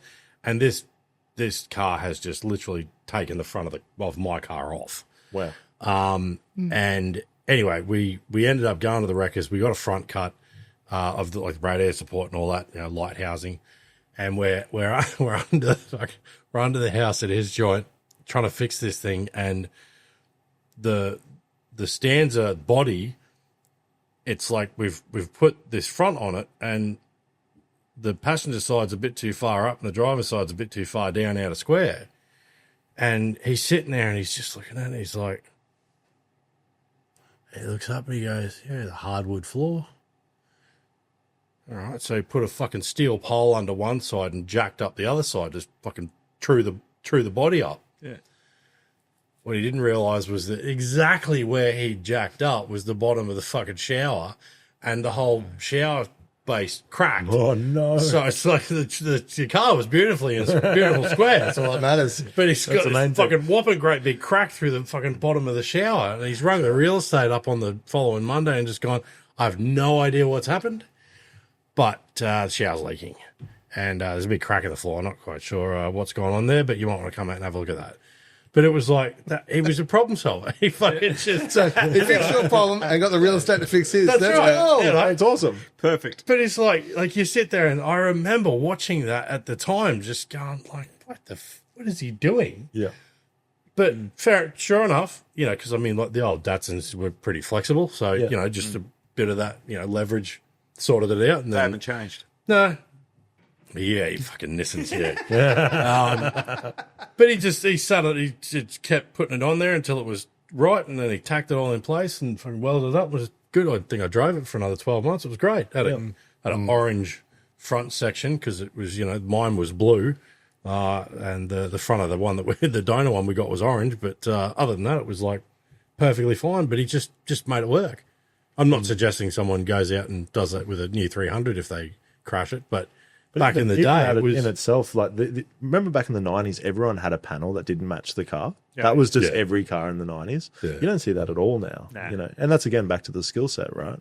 In the 90s, you'd go, oh, we'll just go to the reference and get a new panel. And plus, they used to, everybody would do backyard panel beating and painting. yeah. So their mates would repair it on the weekend and leave it in primer patches here and Yeah, there. and the old black and grey. Yeah, the Morrowfield spray. yeah. I've never understood that. You see cars cruising around, and That's it's been where this I done way my for years. apprenticeship. Yeah, Morrowfield Smash. was it really? Was it really? Yeah, wow, that's awesome. You see cars getting around on the road, and they're fully put back together, all the lights, all the bumperettes, all the everything, but they're in primer, Yeah. and it's like, You've got to take all that shit back off to do the actual paint job. Like, I've never understood, like, what you were there.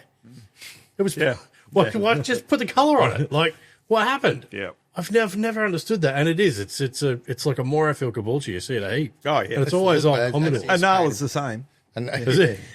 well, like what you were saying earlier, Jesse, about the dads and the sheds and the skill set. What town in Victoria where they just put the fines on them? Oh, the gear tax. You So see, you're Too not many allowed to vehicles work- or something. No. So you are not allowed to work on your car on your property anymore. That's right. Not in the driveway, not in the shed, not in the street. It is banned in this suburb. you can register to. So you can get a permit, to be able to work my on your God. car in the It's like driveway. $1,200 Yeah. a vehicle, or I can't remember. It's per. It's ridiculous for you to have the right to work on your vehicle in your area. I mean, I know that the government's like, we've got a masculinity issue. We need to get rid of toxic masculinity. We need men to be men. But we're banning sheds.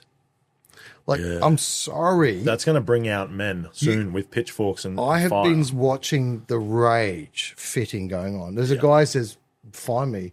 So now he's like, doesn't work on his car to midnight. And he's like, it's like that. That's why they brought the rule in, because you're doing it. Yeah. And they're angry. Yeah. Oh, for sure. I would be. Oh, like, I'd be rockable. I'd be moving. yeah, you literally, people would just, But they're not imagine gonna trying to sell your house, right? Like, how could you honestly turn around to another bloke and go, by the way, you can't even change your spare wheel in your driveway, man? Yeah, for sure. Well, there should be noise limits. I'm I'm all for noise Noise limits. limits. Oh, yeah. That's fair enough, especially in real tight, small blocks, suburbs. Yeah.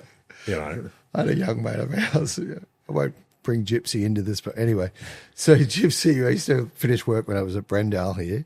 Just go home, go to Gypsy's place, and he lives, on the main road. Used to anyway.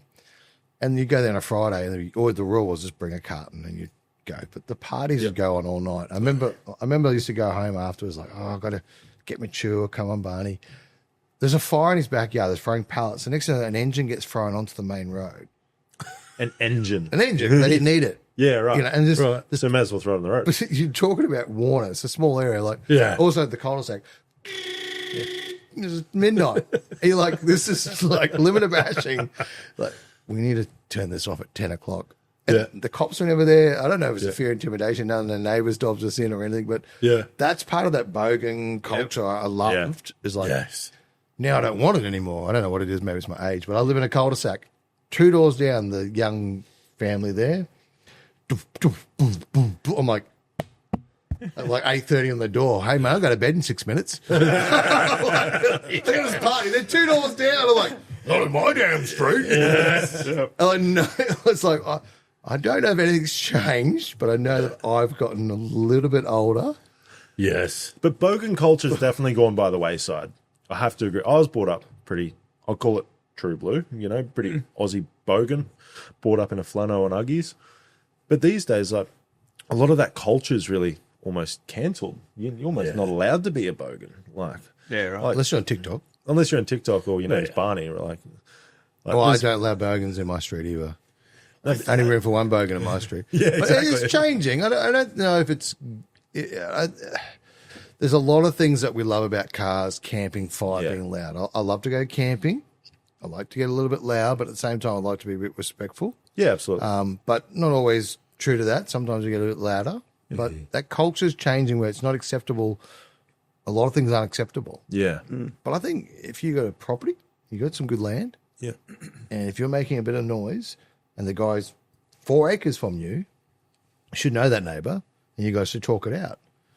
If your neighbours pick up the phone, call them, get the cops down. That's a problem, mate. yeah. But when you're on property and you can't do what you want, that is un-Australian. That's bullshit. That's not meant to happen. Look, yeah, I think there's a really fine line between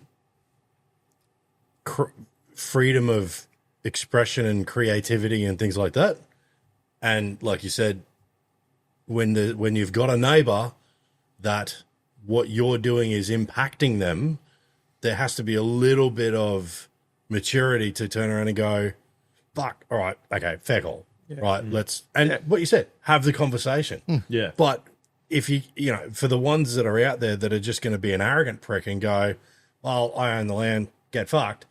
It's like, all you're doing is making yourself look worse and creating more problems for yourself. And when it comes down to the Victoria stuff, it's like, is that literally what it is? You can't even change your own wheel. There's a shire, and you cannot work on your vehicle or any boat or anything without the permit on your property that you own. Which is what, $1,200? It's something like that. It's I don't know exactly, but it's not $100. Yeah. And You have to apply for it. Yeah, see that. And apparently the applications are not getting done too quickly because we have a bureaucracy. Yeah. Yes. And there's also, there's a thing with it as well. All cars must be mobile at all times. So if you were to leave a car parked in the street, say you got a spare car, you work on You it. couldn't do your build. You couldn't just leave it in the street. Because of course, and go, it's got to be mobile. Yeah. Like, Yeah, but that's you gotta love Aussie ingenuity, and I'm not even sure that this is an Aussie thing, but it was on Instagram the other day, so I'll claim it as Australian. yeah. It definitely happened. I just don't know where it happened. But and it might have even been Victoria if they're being that fucking anal. Nala. There was a bloke got directed by his council. He'd bought a boat, and he got directed by the council to take it out of the driveway, out of the street view. Oh, yeah, and he painted. And he put a fence up, parked the boat behind it, and had someone come out and paint the boat on the fucking fence. Yeah. Like, That's so good. That's brilliant. That's awesome. Like, you know, It's a bit of a whoop whoop. Yeah, that's it's ultimately like- kicking the nuts. and I love that because it's like, you know, a bit of pushback, Yeah. but you're not pissing off your neighbours that you've bought property next door to and you live next door to and all that shit, and you're being completely a disrespectful ass. Yeah. But at the same time, you should be able to fucking, at least within the reasons of, or within the realm of hours of the day or whatever, like every area's got, like, you know, you can't blast your music after 10 or whatever. Yeah. You know, so if you're within your time limit and your decibels of whatever the rules are, geez, that's nuts. It's like, it's ridiculous. almost un-Australian to say you can't tinker on your own car. Well, I think my sons and I, so I've got 3 sons, right? And they're varying ages between 2 and 11. My sons and I were talking about, so they had Australian culture recently with Anzac Day at school and stuff. They're talking about different things. And I said, Dad, what's Australian culture mean to you? And I said, you know, it's being Aussie, you know, part of it's being a bit cheeky. You know, we've always been known as larrikins, you know. We were very much tiptoe the line of what's allowed and what's not. But, you know, we've always been known to be a little bit maybe rambunctious, a larrikin, you know. Part of that kind of Aussie nature is a little bit of, you know, the old fuck you to the government in a way, you know. And when I went like that, my son goes, "What's that, Dad?" Oh. Really? What do you mean? It's up yours kind of thing. And he goes, "Where's that come from?" I went, "Do you know, this is a great moment here." And he goes, "But Dad, really, where's it from?" I said, "Mate, it's back from like the ye olde times, like before Barney was even born." And when they'd cut Archer's fingers off, so if the Archer ever escaped, they'd run away going, "I got my fingers, fuck you." And that's where it came from. And my son just looked at me like, "But you're not an archer, Dad." I'm like, "Come on, dude. You're not getting And give you some history. But now because he thinks it's history, he thinks it's great. So he's arguing with Mum going, "No, but it's all good. It's history, Mum." Dude, never teaching you a thing again. Yeah. You've opened up that So basket. that's the Australian culture, right? Is having a bit of a piss take with your mates. And, you know, and that's definitely something I'm seeing more and more, even in my circles, where it's just not allowed anymore. You can't turn around and go, "Oh, piss off, mate." You know, it's just not allowed, which is, it's a real shame. You know? Yeah, but everybody's got an opinion these days, and everybody gets Like an arsehole, we've all got one. Yeah. I think it's a challenge. I think culturally, I know that the setting that I try to live in, I think I like to live by a bit of a moral code, but I like to just adhere to that, and that he might be different and they might be different. I think Australia is always, back in the day and should be today, respectful of the other man. Yeah, absolutely. Oh, yeah. If you're respectful of the other man and you're a man yourself and you can adhere to something, he will give you respect. Yes. The respect levels are changing. We're struggling to see that between men. Yeah. But every man that I know, a true man, is beyond respectful to your wife, his wife, every woman, every child, everything. We're pretty respectful. Yeah. But that's getting harder. So Yeah. when that next generation, this is where you start to find some of this struggling for identity. Yeah. But number one, blokes just like to hang out. Yeah. Hang on. Aussie Shit. bloke, if you respect the other bloke and he respects you, I can give you a bit of shit. Yeah. Oh, that's right. That's right. Yeah, and if I give Jamie too much shit, he puts him on my ass. I get back up and go, right, that was the line. He's like, yeah, that was the line, Barney.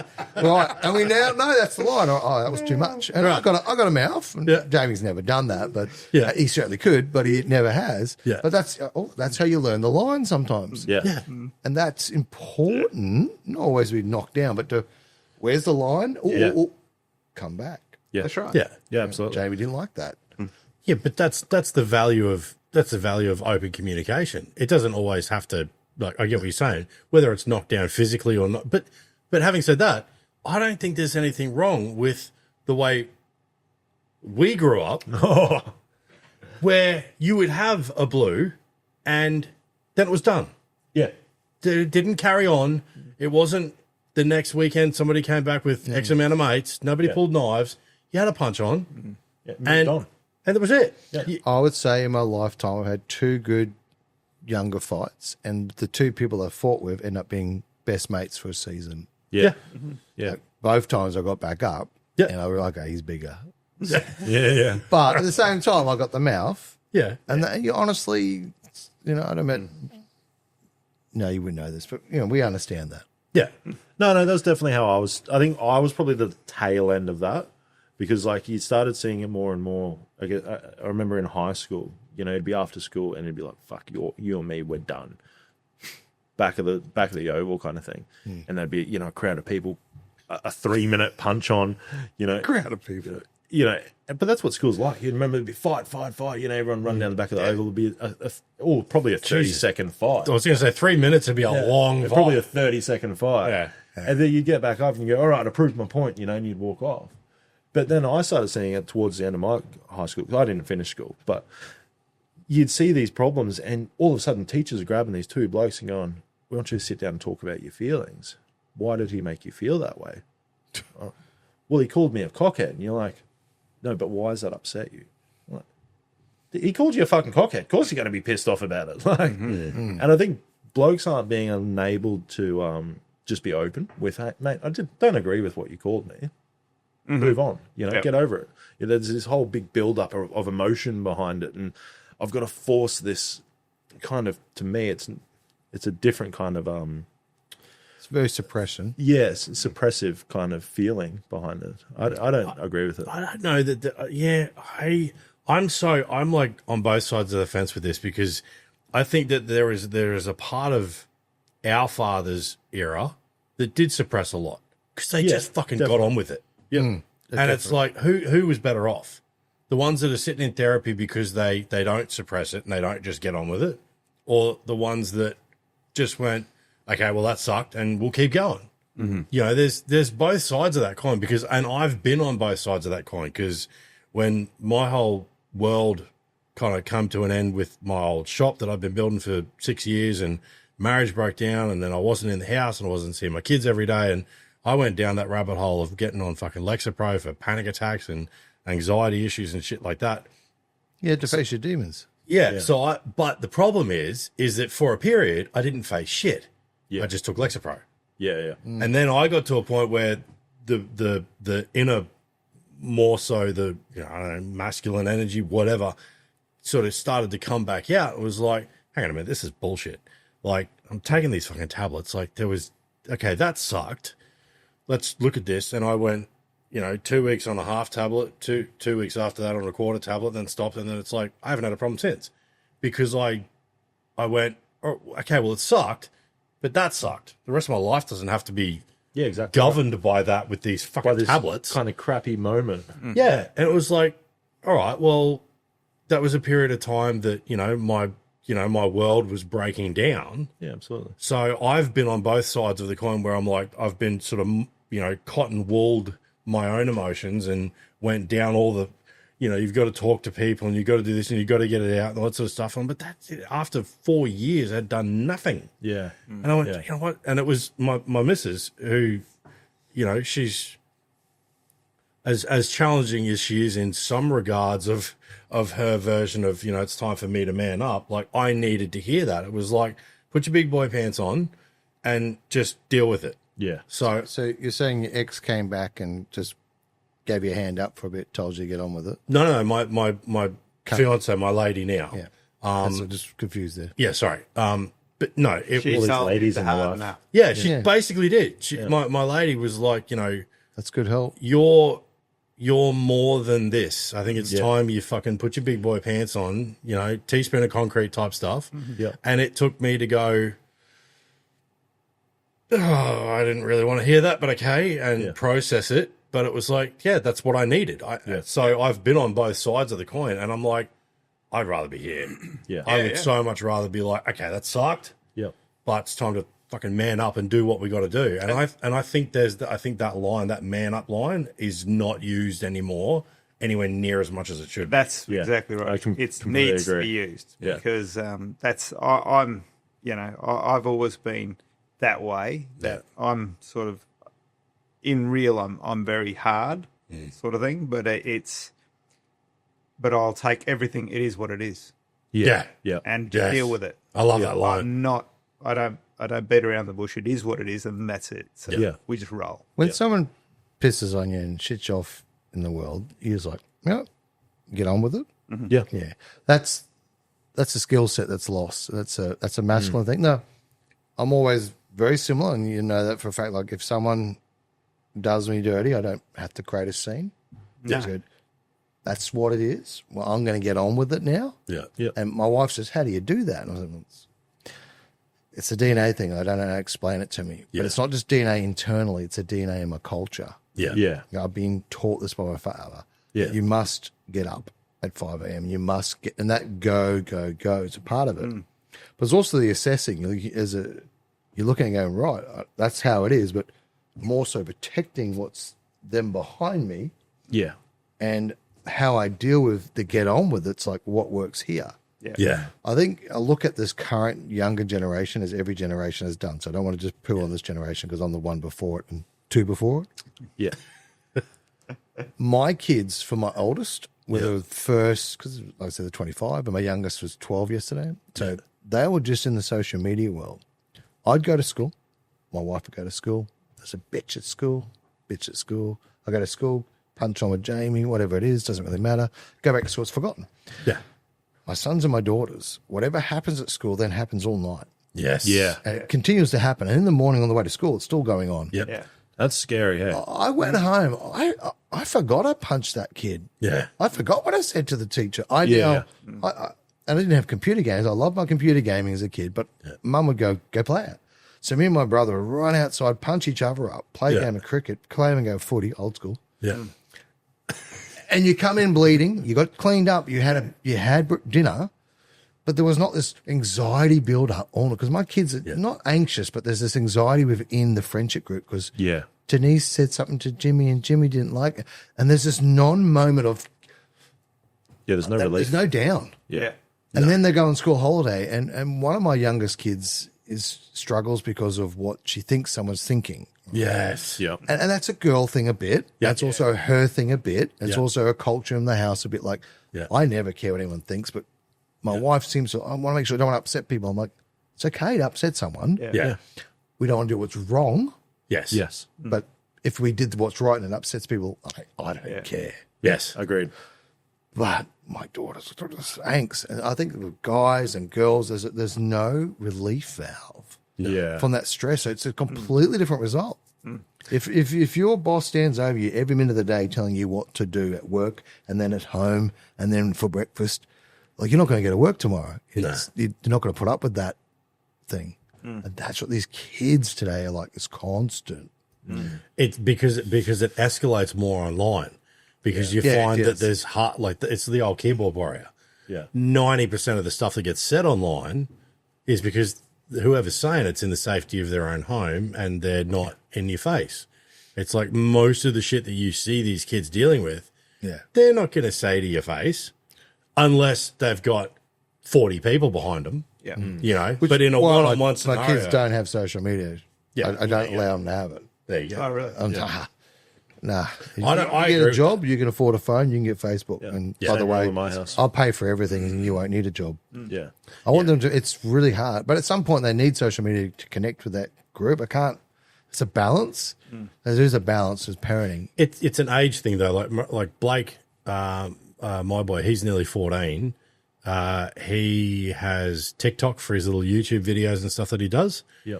But it's the same as like Fortnite. Like, does he have his own phone? He does, but it's monitored. Okay. And he's not silly, and he's kind of, you know, he spent enough time around me to know, you know, like, it's like if somebody thinks you're a dickhead, tell them to fuck off. Yeah, like, yeah, you know yeah, what I mean? exactly. Yeah. Miranda, she's 10, nearly 11. Now she has an Instagram account, but she doesn't even see it because her mum runs it because she does dance. And the little fucker's got more followers than me, you know, but she's like, she does all her dance stuff gets uploaded to, you know, so, and she's got like bloody product sponsorship and all sorts of nonsense. That's awesome. Fucking 10. That's cool. But she doesn't run it.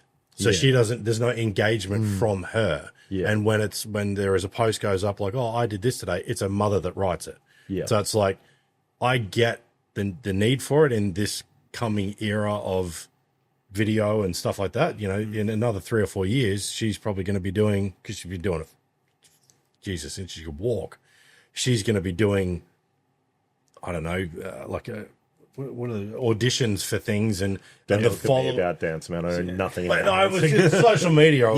She's going to be doing I know that. He secretly knows a lot. I could see you being in classical ballet too.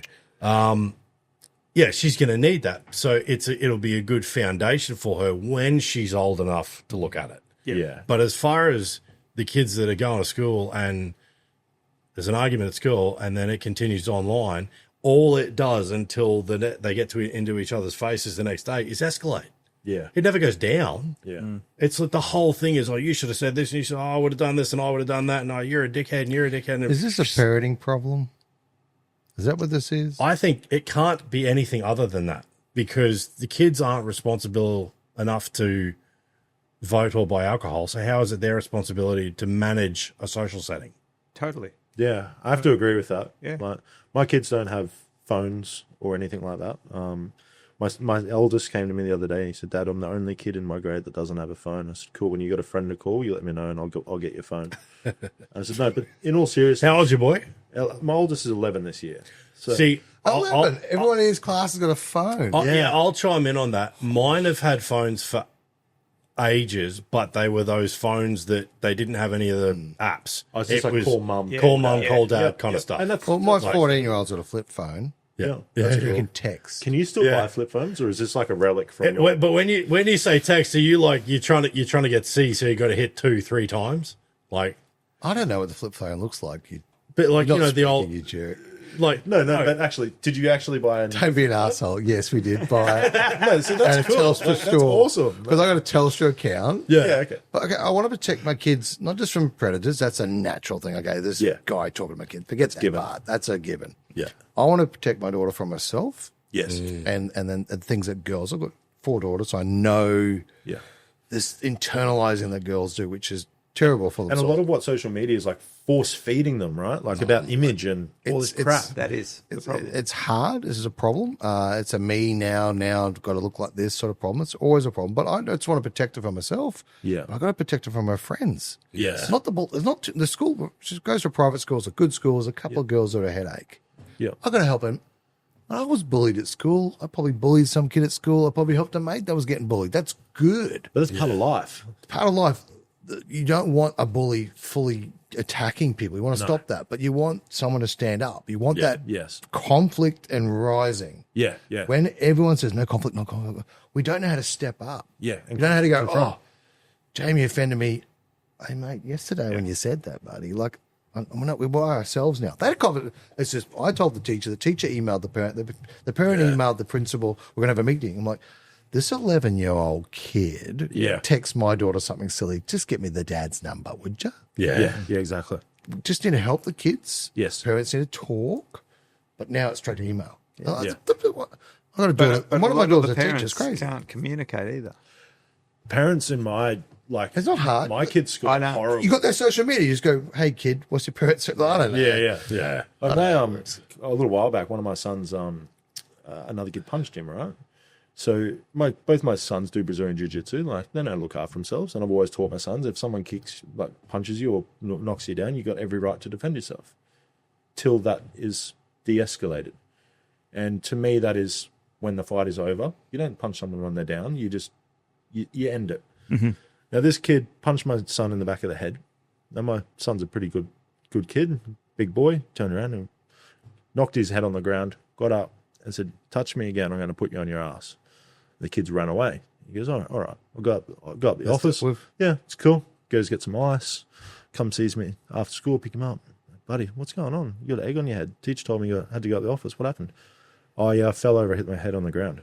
No, you're not a goofball. What really happened? Oh, this kid punched me in the back of the head, and I hit my head on the ground. My dad mode just went, holy fuck. Is that right? Call the school. Were you aware? No, you weren't aware. Okay, all right, cool. Message the parent. Hey, guys, just letting you know this happened at school today. Wouldn't mind if you'd have a chat with your son. Because next time, I've told my son to kick your son's ass. End of story. Yeah, that's not really de-escalating. No. I thought we were de-escalating this. No, but I've told him. Yeah. If some kid punches you in the back of the head again, runs up behind you, sucker punches you, you gave him the first one, next time, kick his fucking ass. Mm-hmm. My son goes, all right, Dad, you sure? I don't care what happens. You will not get in trouble. I'll buy you pizza if it happens, but you do not throw the first punch. Only defend yourself. He goes, all right, Dad. The next day, the school called me. Oh, there's been a situation. Oh, fuck. Okay. What happened? Now, they were going to suspend my son because same kid, same thing. My son turned around, put him in an arm bar and put him on the ground. Didn't punch him or anything. Just submitted him, put him on the ground. Now, these Put him parents... to sleep. No, didn't quite. Didn't break his arm or anything, but just submitted him till the teacher came over and goes, what's going on? My son goes, oh, well, he punched me in the back of the head. So my dad said to end it. Straight to the office. Done. He's over it. But the school were going to then suspend my son. And when me and the other parents spoke, finally, they went, well, we'll let the police deal with it. Like, you're fucking kidding, right? There's like 10-year-old kids that are punching on the schoolyard, right? Is your son okay? I'm really sorry my son hurt your son. Is your son okay? Yeah, he's good. Cool. What are we going to do about this whole punching in the back of the head thing? Because that's not okay. Yeah, we might talk to his therapist about it. I was like, good. Oh my what God. the fuck? I'm sorry. Like, all parents parent differently, and I respect everyone who does what they do differently. But that's not how I parent. If that was my boy, he'd be getting a swift kick in the ass. Yeah. And not physically, but, Oh, metaphorically. I don't think there's anything wrong with smacking him on the ass. Like, I don't think there is either. But both mine got it. Like, I had almost an identical situation with Blake. yeah, He didn't do jiu-jitsu or anything like that. Like, I've taught him how to punch on a punching bag and stuff like that. yeah. All boys got to look after themselves. I learned very quickly with Blake, I had to be more specific. Okay, clearer. Yeah, Clear. Because I said, don't ever throw the first punch, Yes. but if someone hits you, you can hit them back. Yep. And I taught him how to hit. No. And this is the bit It's that a proud dad story. I feel it's a proud dad story. My boy, right? Loved it.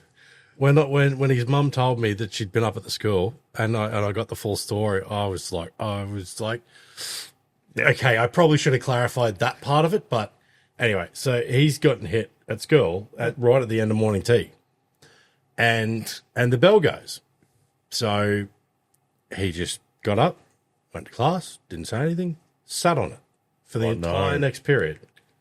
And as soon as lunch came out, followed the kid into the toilet and belted him. Yeah.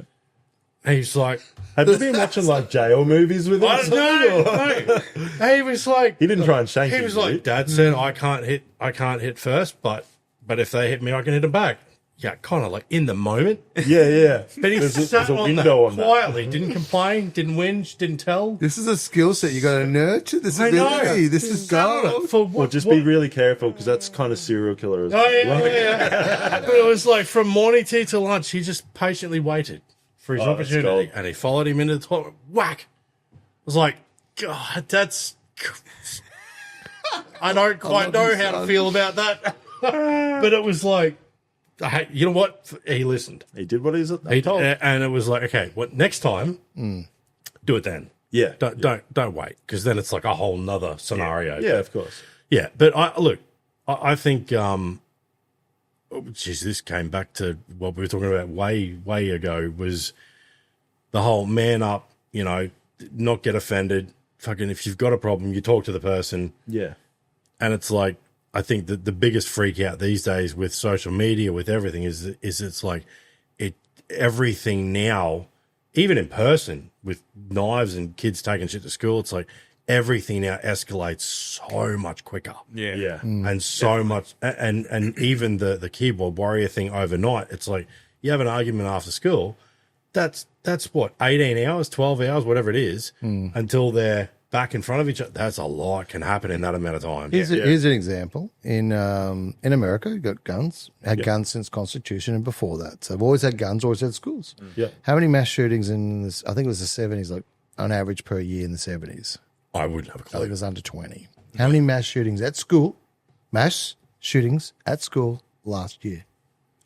900, and I think it was 86. I think close to that number. 986 I don't have people the social died, or media- 986 events? Separate shootings. Events. Wow. Good So Lord. look, the gun laws haven't changed, and I'm all for your rights, but I think Johnny Howard did a good job of fixing our problem. Yeah. And culture, we're like, yeah, it's not worth it. But Yeah. the big increase is social media, Yes. lack of parenting. Yes. Yeah. Like it's Discipline. a huge problem. Like it's a massive, massive problem, and I don't have the exact solution for the world.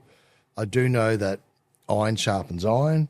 Yes. Men hanging out with men makes men better. Women hanging out with women makes women better. Kids hanging out with kids makes kids better. That works. Dogs hanging out with dogs makes dog better. Yeah. Iron sharpens iron. And when another man says to me, Barney, the way you talk to your staff, like you're a bit of a wanker. I'm like, oh, sharpen up. I'm now in my late 40s. I'm no longer 21. Trying to tell everyone I'm the boss. Yeah. I think I'm an okay boss these days. Yeah. My dad said to me, man, the way you talk to your brother, like, honestly, do that in private. I'm not 21 anymore talking to my brother. When a man addresses me, whether he's older or if I respect that bloke, I take that on board. Yes. Yeah, absolutely. And then that makes me sharper. Yes. Now, I'm at a pub and I'm making fun of each other and you look at you and that's conversation. That's blokes just mulling together. Yeah. And then we're in the shed later that night working on your engine because you needed me to come around and do something. I'm like, mate, how you going? And you're like, actually, man, just on these pills. I want to get off them. My missus is telling me, like, yeah, listen to that woman. Yeah. Yeah. Because a woman, when she supports you and stands next to you, there's no better man. Fuck. Yeah. If I she agree. stands Agreed. next to you Yeah. and if you've got blokes helping you in life, but it's that woman Yeah. and you're the one like, Yeah, for sure. I got a purpose to be a better man. Yeah. Yeah. That's just kind of just dissolving around our generation. We're watching it, like watching our dads, like, oh, they were real men. Yeah. Like in the 70s, used to play a game of cricket, scull a carton of beer, and play another game of cricket. Yeah. Like, there's some things that we think are classic that are not always perfect, but Yeah. they drove charges that couldn't brake or steer. Yeah. Beyond the speed limit. I got to Sydney, my dad said, I got to Sydney in under 8 hours. And that road was a long road now. Yeah. Yeah. But now we're like, hey, I'll go drive an electric car. Like, someone needs to control the car. Like, what we're lacking is men being with men, iron sharpening iron, Yeah. Yeah. and better purpose. Yeah. Absolutely. When I look at my son and my daughters, that's the reason I go to work. Yeah. That's the reason I suffer. Yep. Well, I'm just getting it done like Jamie says. But the reason ain't for me. Yeah. Well, you're wanting to leave a legacy. Yeah. That's I think what it we- comes I back think to. we all do. Yeah, I think I know you and I spoke about this as well, and it's been a topic on here a few times. Is that I always fuck it up, but it's something like the strong men create easy times creates weak men create hard times create strong men, and it's like we're in that period at the moment where I think there's, for the most part, we're building a lot of weak men. Yeah. It's good times.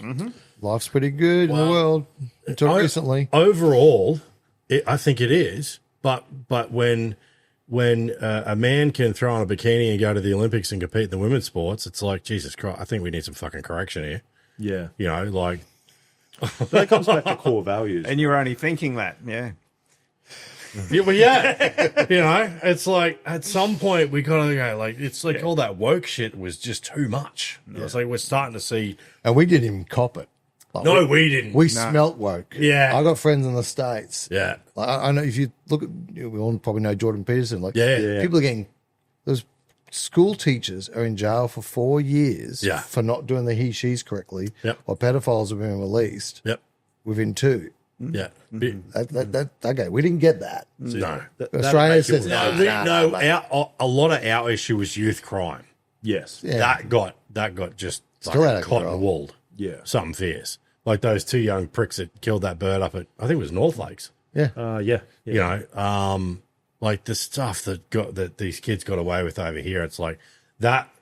I could be wrong, but my interpretation of all that is that's parents, because those kids growing up getting their asses kicked properly, and not an abusive parent, but a kid getting disciplined.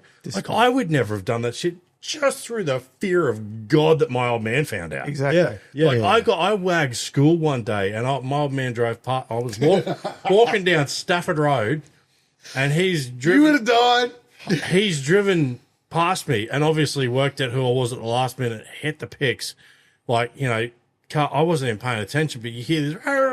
What the fuck was that? Like, oh shit! Like, Did you run or did you freeze? it's kind of like you kind of go, oh, fuck. Either way, you're fine. I don't know what to do. And it's because, I mean, he was a big fella. Yeah, right. It doesn't matter. He's your dad. Yeah. I'm still a fan of my dad. My dad's had a stroke. He's 70-something years old. Yeah. He can still take me. But Just through his eyeballs. But that's the thing. You go, like, I was worried about wagon school. Mm-hmm. These kids these days are doing some dumb shit and Dumb really misstatement. damaging, like, life altering for them and other people's stuff. And they're just like, prior to this whole, you know, adult crime, adult time thing that started to come in, they were just getting let go. Yeah. But even still, like some of the laws that they're bringing in, yes. So what they've done with adult time, adult crime, they've listed a series of crimes. And if you do that crime, you get that adult time. Mm-hmm. There's a whole slew of other things that fall underneath that, where if you're a kid and you're caught dealing drugs, you're not doing an adult time. So a lot of people, what they're doing, I was only telling Barney about this the other day, you know, we're down at Redcliffe Skate Park, me and a couple of mates, we glaze over the story. Anyway, this young kid down there selling drugs. What's going on, buddy? What are you doing? Oh, Mum told me I've got to come down here and sell all this stuff.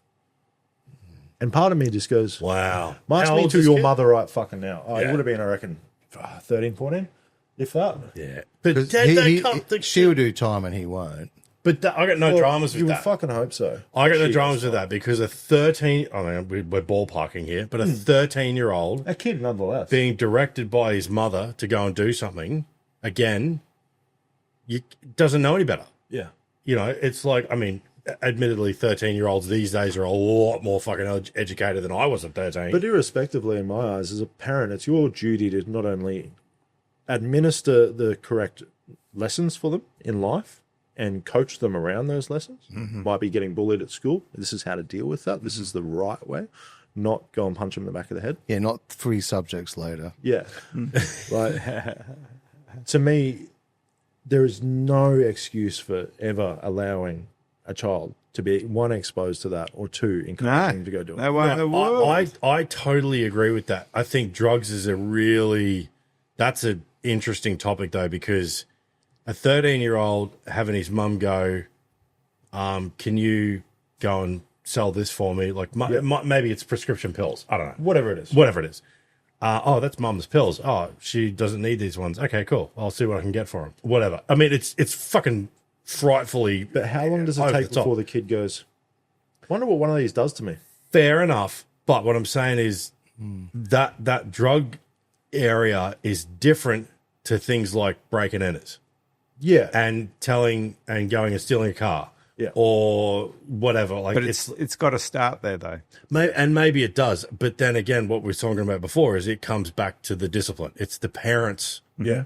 It's got to be the parents' fault. Yeah. In the States, you've got 3-strike rule, right? Yeah. So, and a lot of states in America now, they do 3 strikes through your childhood. So if you get 2 strikes as a kid and then you're 18 and you get a 3rd strike, you get the third strike rule basically is whatever the penalty of the third crime, you can only get the maximum sentence. Yep. Okay. Yep. So, you steal a car, it's 10 years. Your kid, slap on the wrist. Second one, you rob a whatever. Yep. And the third one, you jaywalk. Well, in this state, that's 12 months.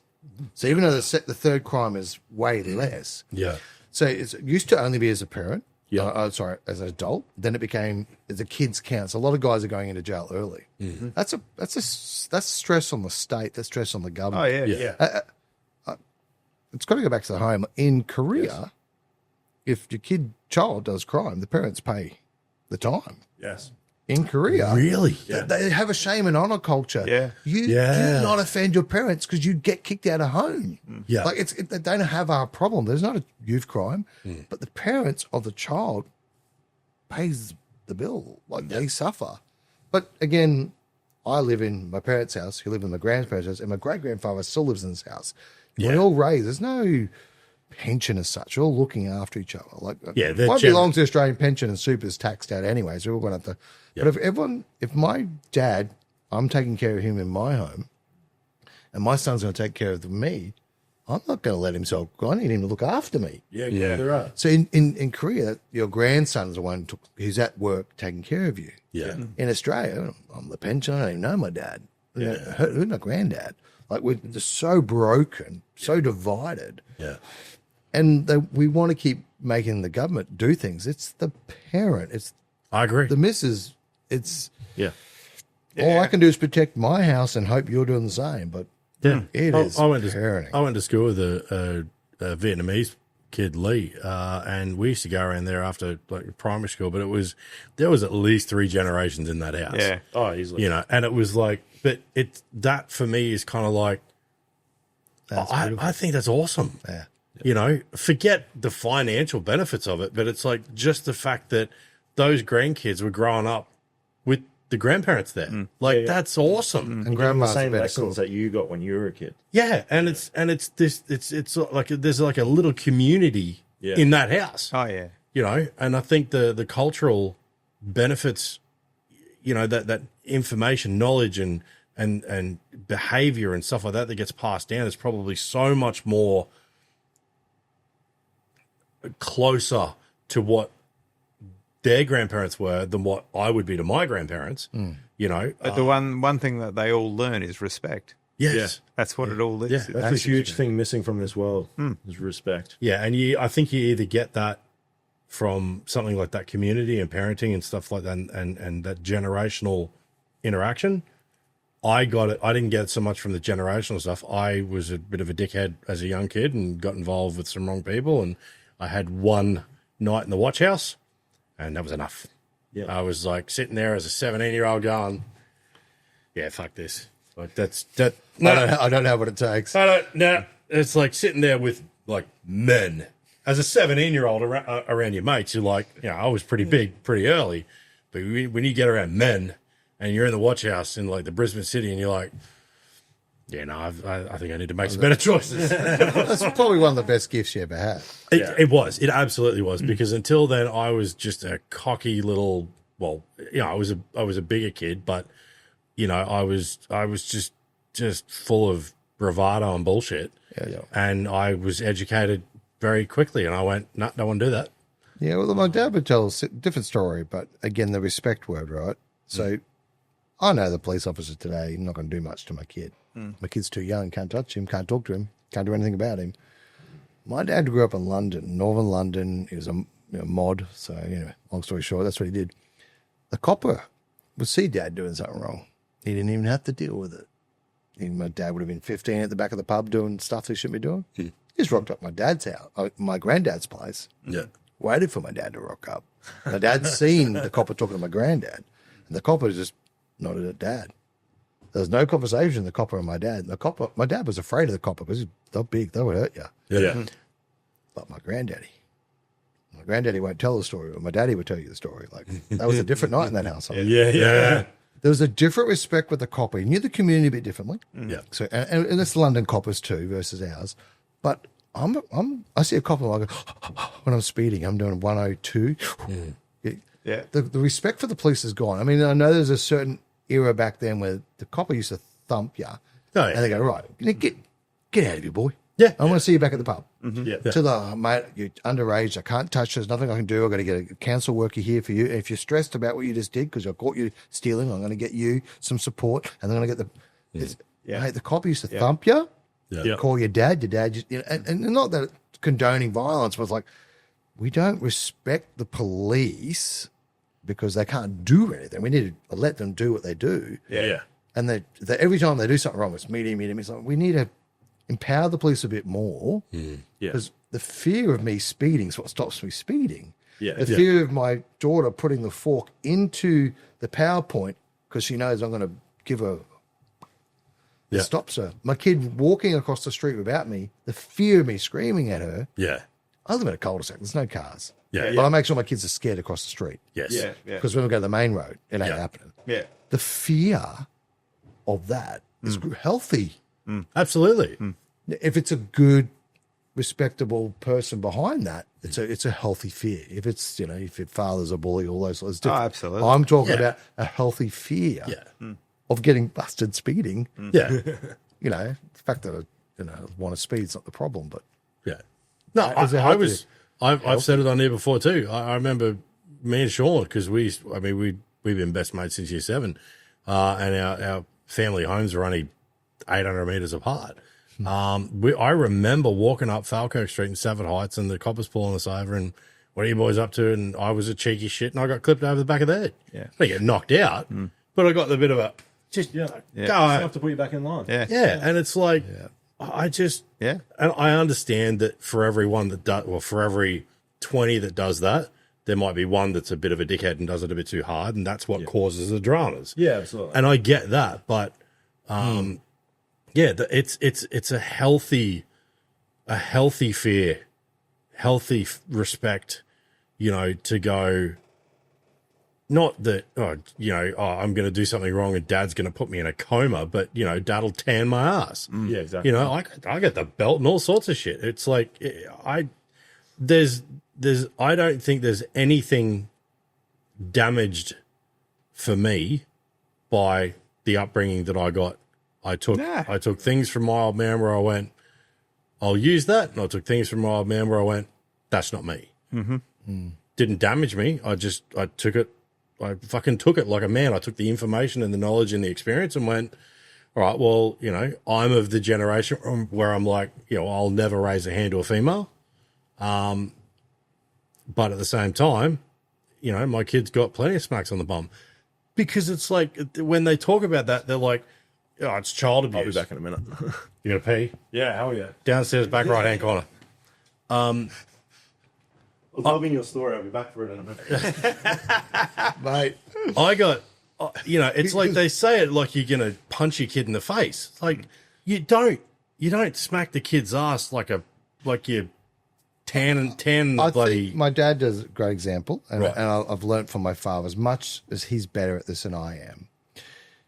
I did some pretty boyish things, and I did some pretty dumb things. Yeah. And the time that I got the best beltings when I lied and I broke trust. Yes. Not when I did some bad things. Yeah. I broke trust.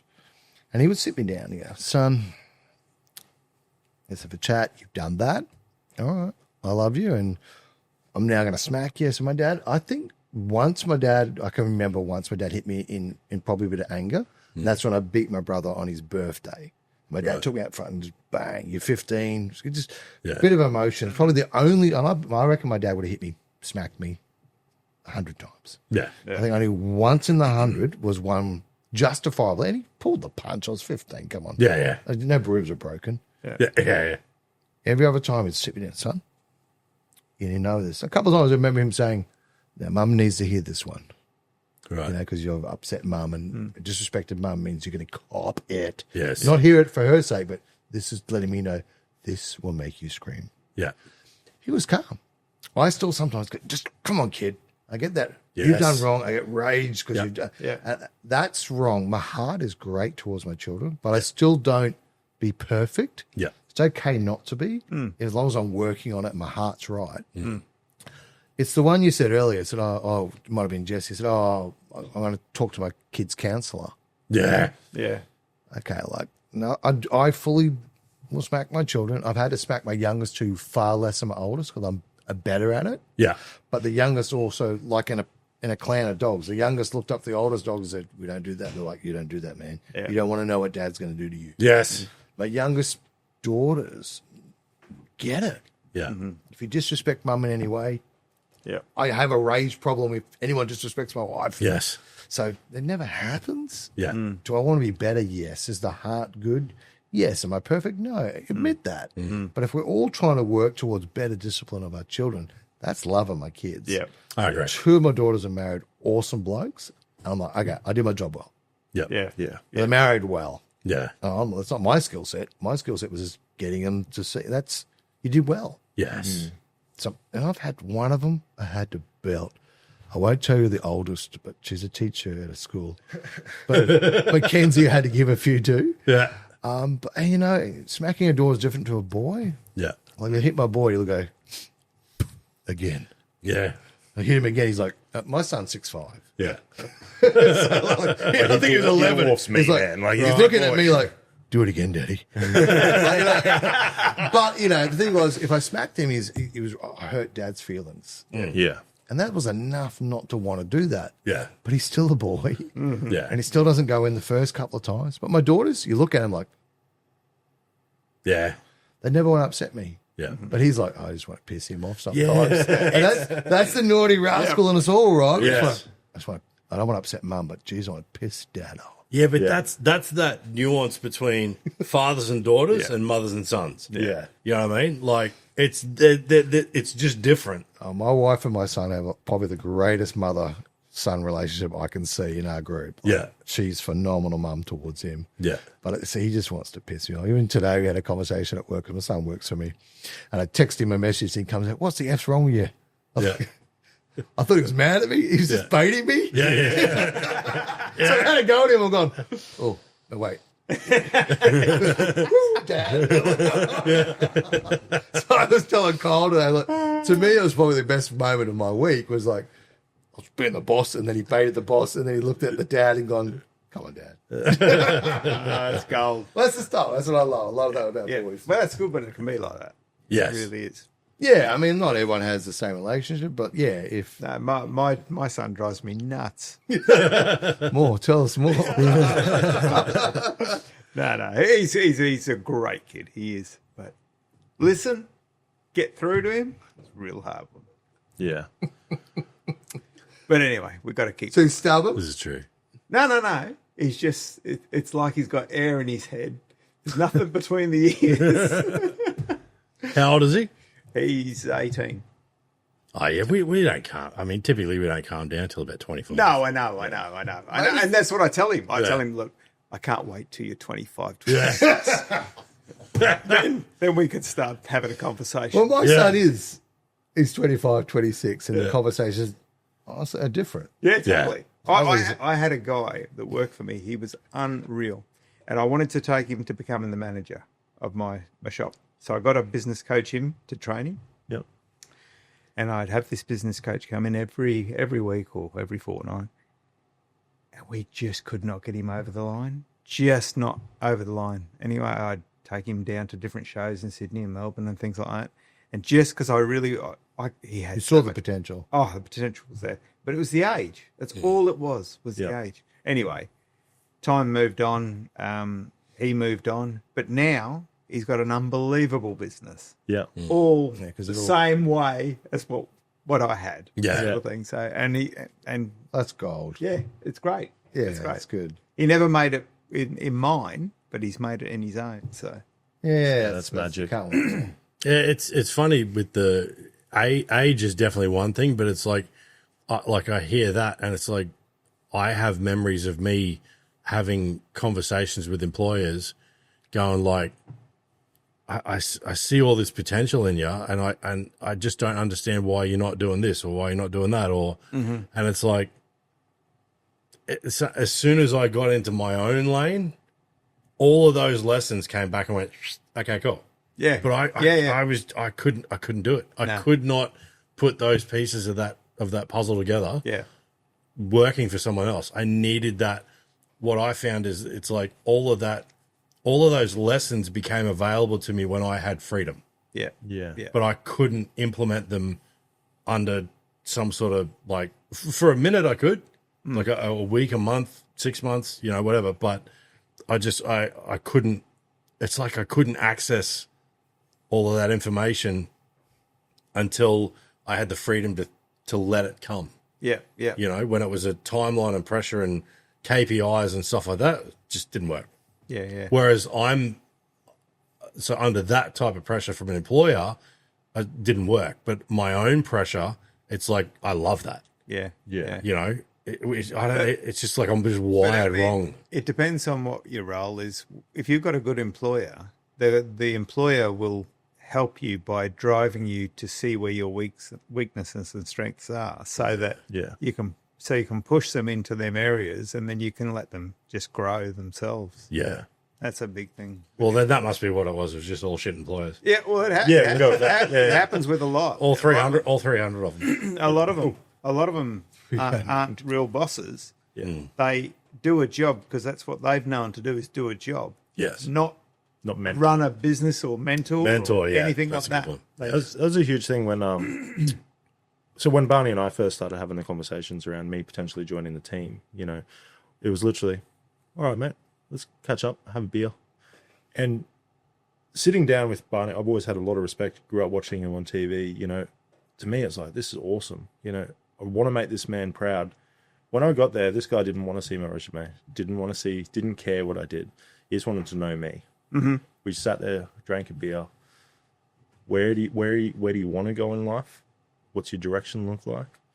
Where does LegendX kind of fit in that, in your eyes? Here's some standards of how we operate. Do you think they match with your core values? Ultimately, it led to me being on LegendX. But it was the first time I think I'd ever sat down with a boss where he was like, who are you? What do you want to be when you grow up, kind of thing? And had that conversation around mentoring me into being the man I want to be for myself. And that's, it comes into now to the point where we're only sitting there the other day talking about parenting. And I'm like, Barney, man, I'm going to kill my kid soon. Take a step back. Remember, and there's moments there where there's outside work mentoring, but there's in-work mentoring. Yeah. You don't see that anymore. There's really no bosses that are willing to give that, 20% more for their employees, 10% more. A lot of people see it as, no, you belong to me. You come to work, you do as you're told. Yeah. And it's so sad. Like, we're very lucky at LegendX to be a part of a team where that's how we encourage each other. Yeah. We drive each other to be the best and coach each other around. If it means that Barney goes, wait, go spend some time with Luke and learn that thing that you were asking him questions about. I'll jump out with him and go and get that time with him to be able to learn. So as a core, as a team, we're stronger. Mm-hmm. We're better. It's something you don't see enough of in the industry now. But at the same time, it creates a second family. Oh, that mate. you go, you got somebody you can rely on at the. Yeah. And I think in Australia, like that, the old second family thing, it's kind of weird. Look, 300 jobs, you don't get it. But you know what I mean? Like, you know what I mean? Like, for me, it's not necessarily my second family or your second family, but that's what work is, right? It's another. Yeah. It's where you spend most of the time. Yeah, absolutely. And I got a few mates of mine that are struggling with their work. It's horrible. And I'm trying to help them navigate that at times over years, but I love where I work. It's kind of easy to be the boss and love it. Mm-hmm. But I want my other guys to love it. Yeah. But at the same time, sometimes we're not as productive. I'll be honest. Like, I got mates of mine got flying businesses. Yeah. But they've got no staff retention. There's no, but look at them, envious of the turnover and profits. That's kind of secondary. Like, it's just business. Can't have a business without it. But if you get that family right, it's good. But that's an older generational thing. Yeah. The younger generation, like, I'm here for 12 months. I'm going to get on with it. That's kind of what they're much faster at stuff. Yeah. It's just fine. It's what they're doing. Yeah. But we're losing that hanging out together, enjoying our work together. It's more just get in, get out, go fishing later. I do see it as a bit of a second family. And I also know I'm the boss. So I don't want to be too intrusive. Mm-hmm. But I want them to feel like, hey, this is great. If someone needs a question, I'm not an idiot. I've been doing this for a long time. Yeah. I've got 50 kids. Yeah. So I'm pretty good with kids. But it makes all the difference. It really does. Makes a difference for me. I love it. I love seeing them grow. I've got a few guys that I've fired over the years that are, good or bad stuff, guys I've hired. I love seeing growth. Yeah. If you work for me, you're not growing, you got a line in the sand at some point when I see eye to eye. But if you're growing, I'll keep working. Yeah. There was this guy, he brought his team up to the Kari cleanup, right? Yeah. And anyway, they were the ones that built the canopy that I've got, right? And he brought 14 staff up, Yeah, wow. Yeah. to it, right? And anyway, I got to hang out with them, talk to them, and this, that, and the other. And then they're with their girlfriends and stuff like that. And wow, that's what you call a second family, because it was unbelievable how passionate they are on what they had done. And their girlfriends are going, yeah, they'll check that and they'll go through this and they'll do all this. And they're backing them up 100%. I'm Yeah. Girlfriend. That's awesome. She's telling the story. Both all the way, both ways, both that's ways. gold. It was really powerful to see that, and they all camped together, and you could see the owner, the boss. He was like the father figure as well, to guiding these guys, because they'd never been on the beach before and four-wheel driving and this, that, and the other, but they had an absolute ball, and it was just so good to see them all unite together. Yeah, and work. Yeah, that's a gold thing. Yeah, it was, and I just go, that's so powerful when you could bring your team together and take them to do things outside of work. Yeah. And they they probably got the days off work paid or whatever, but if it wasn't paid, You're sitting on a beach with your mates from work. Who cares? Yeah. It's a really fine line. Like listening to you talk about how you are with your stuff. It's like, I know in the past for me, that line got blurred. Like where it's like you're friendly, but you're still the boss. Like I never worked out how to be. I could be a boss, and I could be a mate. I never worked out that middle section, and it was like that blurred a lot of lines. And there was a lot of times where, because I'm also a sucker for a sob story and all the other shit, but it's like that line got blurred too many times to a point where it was like there was too much emotion in the day. Yeah. Where it should have been much more back to that management of a team. And that would be something I think if I ever went down the path of doing staff again, I would need to go and spend some time learning how to separate the two, because and my lady says this to me all the time. She's like, you're either all or nothing. You're 100 or 0. There's no 50 with you. And I'm like, yep, pretty much. In every part of my life. Yeah. It's like, it's like I won't go and plant that plant. I'm going to redo the fucking garden. Like, there's no, or I'm on the couch. Yeah. There's no in the middle. That's good. And I don't know how to be in the middle. But so for me, it was like, okay, well, I don't know how to do that, so I'll just do me. But sometimes you don't need to know. You've just got to meet people, find people that can help you, guide you, and give you the concept, the idea, or who you may need to do that. Yeah, I think you and I spoke about that in the beginning. Was like, I was like, if I ever went down the path, I would need like a manager. Yeah. So it's like, whenever they need to hear no, they go to you. Yeah. Yeah. Everything else is me. Yeah. Because I don't know how to do no and yes. Yeah. I'm to either ends of the spectrum. And I think for my own, speaking for myself, I started at my first shop at 19. Yeah, wow. So 19 years old. So, and then I had to employ, and everyone I employed was older than me. Yeah. And more skilled because I've been doing it forever. Yeah. Yeah. And so That's a quick lesson. yeah, it was a lot of learning, but it was good learning at the same time, because it got to points where they knew where they stood with me, and different ways, and I learned a lot from them at the same time. So Yeah. Very interesting. It can be very difficult when you're first coming into the management world, right? I think a lot of young men, especially, they go down this route of I'm the boss. You were saying earlier, it's like, I'm the boss. I'm going to remind everyone every day of the week. Everyone knows I'm going to push them down.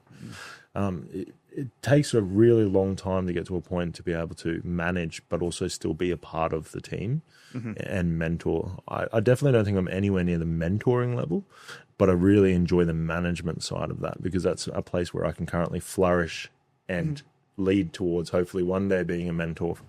But It happens, yeah. I think as a young man, it's such a spot where you get stuck almost, you know, like how do I be one of the boys, still be the boss, but make it fucking clear that we're here to work without being a dick about it. That's a very tough situation. I never did that well. I'm a shit manager. So when I was a chef, it was easy, right? So you walk in and so I'm the fucking head chef. Yeah. Either you're online or you're not. And if you're not online, you don't need to be here. Goodbye.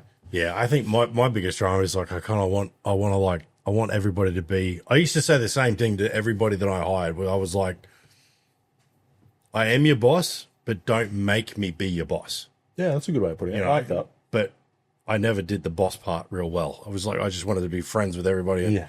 it's like, you know, I was 18 when Fast and Furious came out. I was like, I want to shop like that. Yeah, that's it. You know, I was like everybody's mates, and Yeah. you know, I just One of the things that in our little family business that we have is my wife is very good at just smelling the roses, getting the feel. Jamie's struggling right now with such and such, whatever woman. He's killing it at work. You know, she just has this intuition that only a woman just senses. Yeah. So she's been wonderful for me. She's also straight because she's got that Ukrainian in her. She's like, I'm not happy with what you said today. I'm like, Right. What did I say, babe? She's great. So she's had to help me because I'm not straight. yeah. I can be hard, but I can't be straight. So then you're confused why I'm mad at you. Yeah. Yeah. So we're all different. Yeah. I think really good skill set to learn is different people's how people learn. So I've read a book called Love Languages. I tell my guys that a bit, but you need to understand what makes people tick. Yeah. There's only a couple of different categories. Whatever book style, there's different ways that people receive information, and people love to be responded to. So you've got to learn how to respond with people. And what makes that staff member tick. Now, the rules don't have to change, but how I communicate Yeah. to you, hey, man, this has been great. Just really need to pick up the pace. But if you have regular conversation with staff and they're getting it or not getting it, you got to work with that. But that's not a skill set I've got. That's something my wife has to help me with. Yeah. And I'm just so focused on doing things. I miss things all the time. My heart's like, all right, I want to help this guy, but I need him to do stuff. Yeah. I want to help this client, but if I just give it away, then we're going broke, so I've got to fire everyone. That doesn't work. Yeah. But that's the same thing we went back to earlier. Like when my neighbour 2 doors down was playing doof music, we just had a conversation. Yeah. I could have walked around in my underwear and kicked the door in. But just, hey, next time you guys are here, just down a bit. Because then the neighbour next to you, like they got little kids. And just great communication, which I didn't have 10 years ago, I'm getting better at. Yeah. To help that person be a better neighbour. Yeah. He plays doof music every second night.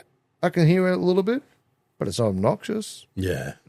Comes and drops a letter and think, I'm having an 80th birthday party. I said, babe, we're going out. Yeah. It's like, we're not going to interrupt the party at 3 a.m. Yeah. Yeah. Like, communicating with people, that's what kind of losing as a skill set.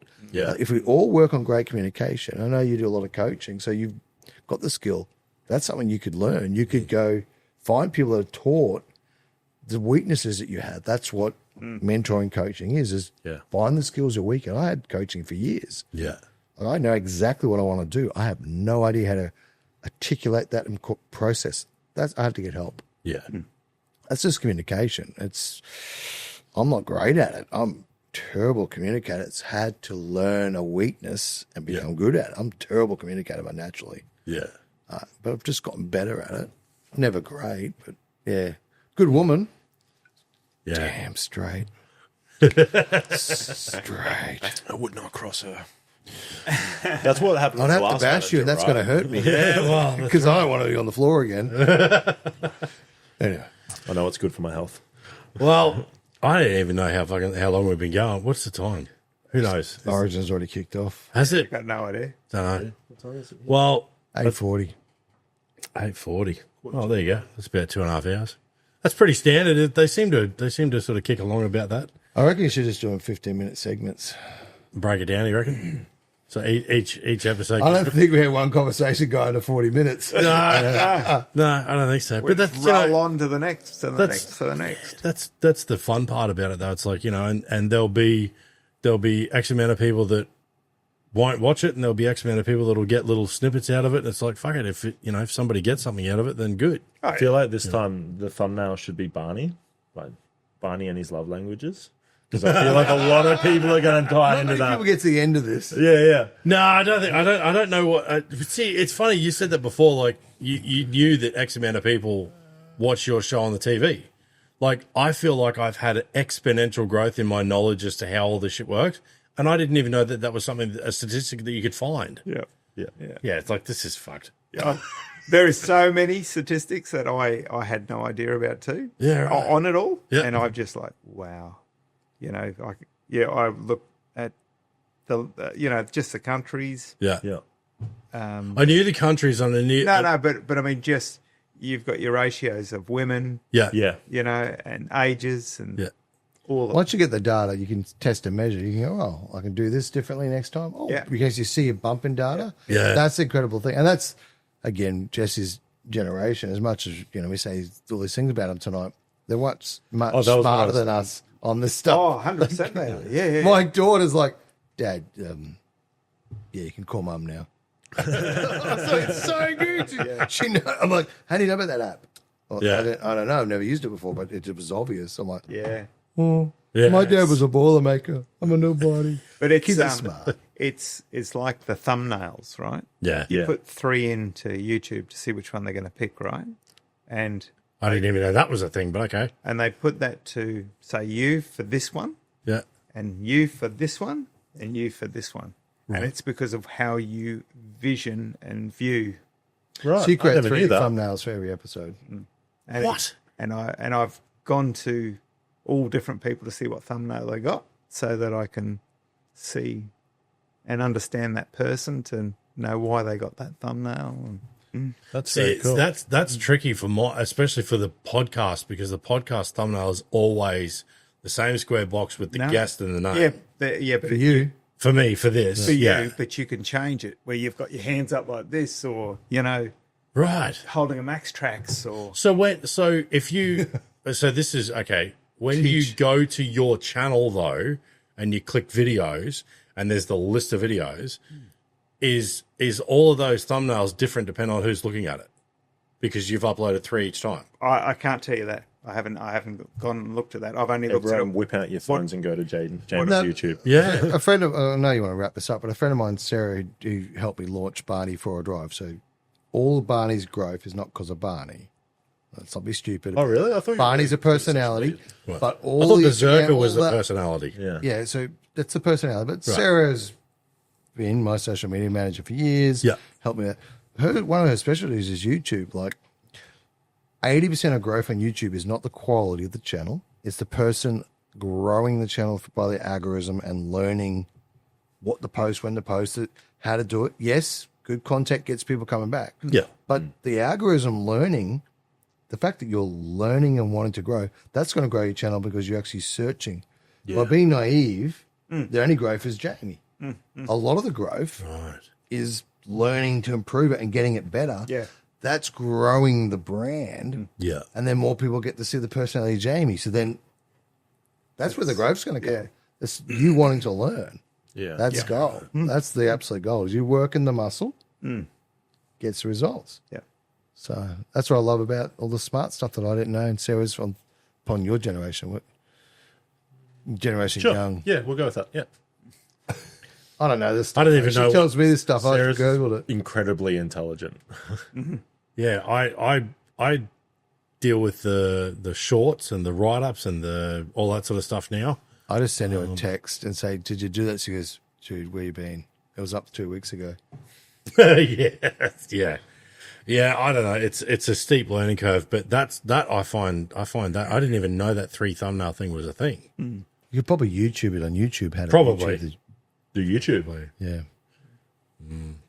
Oh, well, have we got anything else we want to talk about before we wrap this thing up? I don't know. What month are we in? We're in June. I don't know. It's been a minute. May. May. Still in no. May. Oh, we've got a couple more days left in May. We do. This will be June when this comes out because we've got this fit out has nearly killed me. So we've already got one that we're about to drop, and then we'll edit this down and drop that. So This looks good, by the way. It does look. It looks really good. Thank you. Props, man. it's it's been a fucking mammoth effort, and there's still shit to do. And anybody with keen eyes will see the difference between the first one we did in here and this one. Needs more Legend shit, just saying. It does. It does. I feel like that's going to be a you problem. That's a joke. It's already a me problem, yeah. There you go. Yeah. No, it's we wanted something a bit more purpose built. You could probably put one of them wildside garages on one of those lift up winch. Oh, yeah. Actually, that's a good idea, yeah. Okay. Yeah. I'll see what I can do about that. It's going to be on the to-do list. Yeah. Oh, dear. I was actually only speaking with Jackson today, and I said, the next winch cradle that comes into this building, I don't care. It has a name. It is this name. I only found out This this man's the other day. I just found out. What do you mean? It's like a month ago we spoke about this. Yeah. What, you're talking about a winch cradle, aren't you? Talking about the license plate? The 90 degree. Yeah. Anyway, Yeah, so, sorry, the winch bracket. it's been a great episode, guys. We're going to bypass that. I love it. There's a story before we started recording. Yeah. Well, it was recording before we started recording, so That's right. Yeah. who knows what'll end up in the edit. All right, gentlemen. Yep. Have a good night. Thanks very much for coming down. I hope you you. guys keep out of trouble, and we'll do it again soon. Thanks for filling in. That's all right, man. Hey. Thanks for having me back again. No, you're very welcome. It's always good to catch up with. I see this bloke every day. It's always good to see you, Jamie. Yes. It's always good to see you too, Ben. Yeah. But no, it's always a pleasure to sit here and be a part of some wisdom, to soak in some of that wisdom from a That's crew what the like younger this. generation needs, is a bit more listening to the wise, middle-aged We would younger. have noticed tonight I chose to just shut the fuck up a little bit and just listen, you know. I heard the elderly men talking, so I thought it was a good opportunity for me to just take that on board. I probably just talk too much.